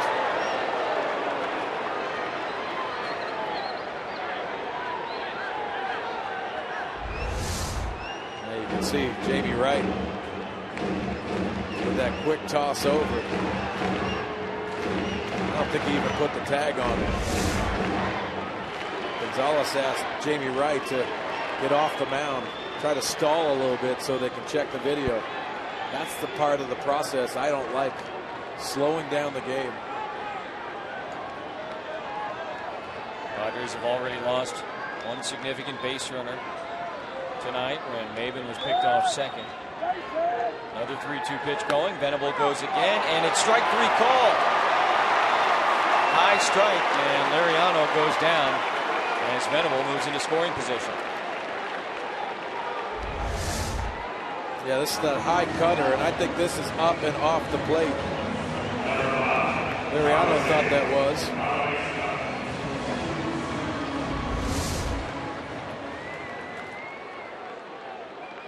That catches the top right corner on our Fox Tracks, brought to you by Southland Technologies. But Will Venable steals second base, and he's in scoring position. Alexi Amarista gets the first shot to win it.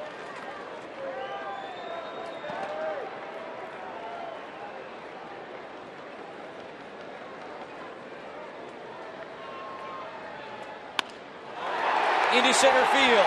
That's going to get down. Here comes Venable. Safe! Third straight walk-off win for the Padres.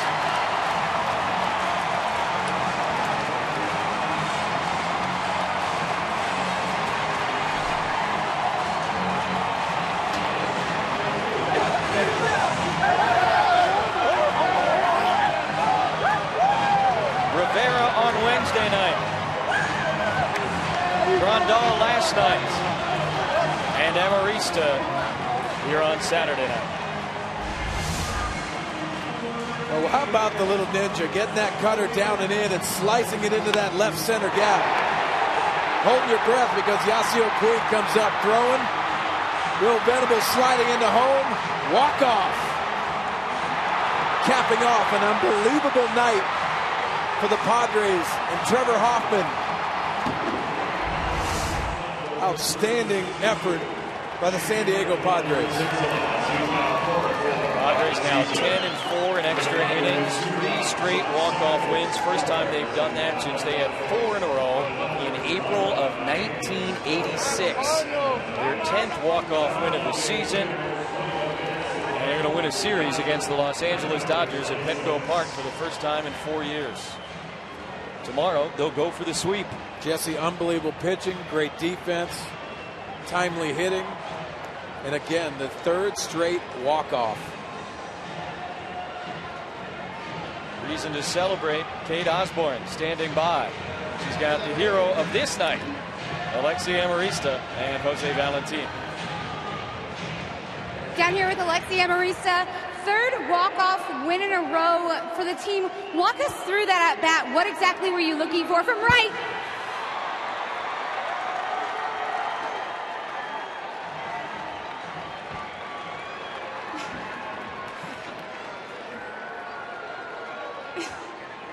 La situación del turno, ¿cómo fue el turno? Nada, concentrado en el turno y pues solo estaba buscando manera de buscar un hit. You said we're just going to concentrate, try to get a pitcher hit, and try to get not try to go do a third and not do too much. Just try to make contact, put some ball in play, and make something happen. What does it mean for the team to have the 6th consecutive series win at Petco Park? ¿Cómo te sientes después que el equipo haya tenido victoria de esta manera consecutivamente?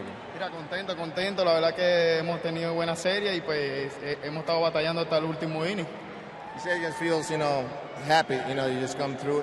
They know that we face a great team like the LA Dodgers, but we always, sometimes when we face a team like that, you always try to bring your best, and that's what we did today.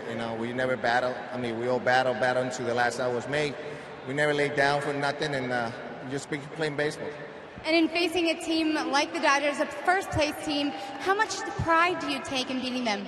Que cómo te sienten ganarle a los Dodgers, ya que ellos están en el primer lugar y de la manera que lo hemos hecho. Mira, contento, la verdad, es un tremendo equipo, un equipo que está en el primer lugar, pero nosotros también sabemos jugar la pelota y mira, y lo estamos demostrando hasta el final. Now they say that they give credit to the Dodgers because they're in the first place, but it's not a reason why we have to go up there and play hard. Sometimes when we play at home, we got to show that the season is not over yet. We just come here to try to beat every single game. Win many games that we can, and you never know. You never know what's going to happen. All right, thanks to both of you. Alexei and Marista, congratulations. Jesse, back up to you. Okay, thanks a lot. Thanks also to Alexei and Jose. The game-winning single, second walk-off hit of Amarista's career. Lots to come on Padres Live, the post-game show. Let's send it over to Mike Pomerantz. Guys, thanks very much. With more content I see in just a couple of moments, we'll hear from Buddy Black. You're going to hear from more players involved in another exciting Padres win. And Ian Kennedy reacts to the pitcher's duel it was on a night we honored Trevor Hoffman.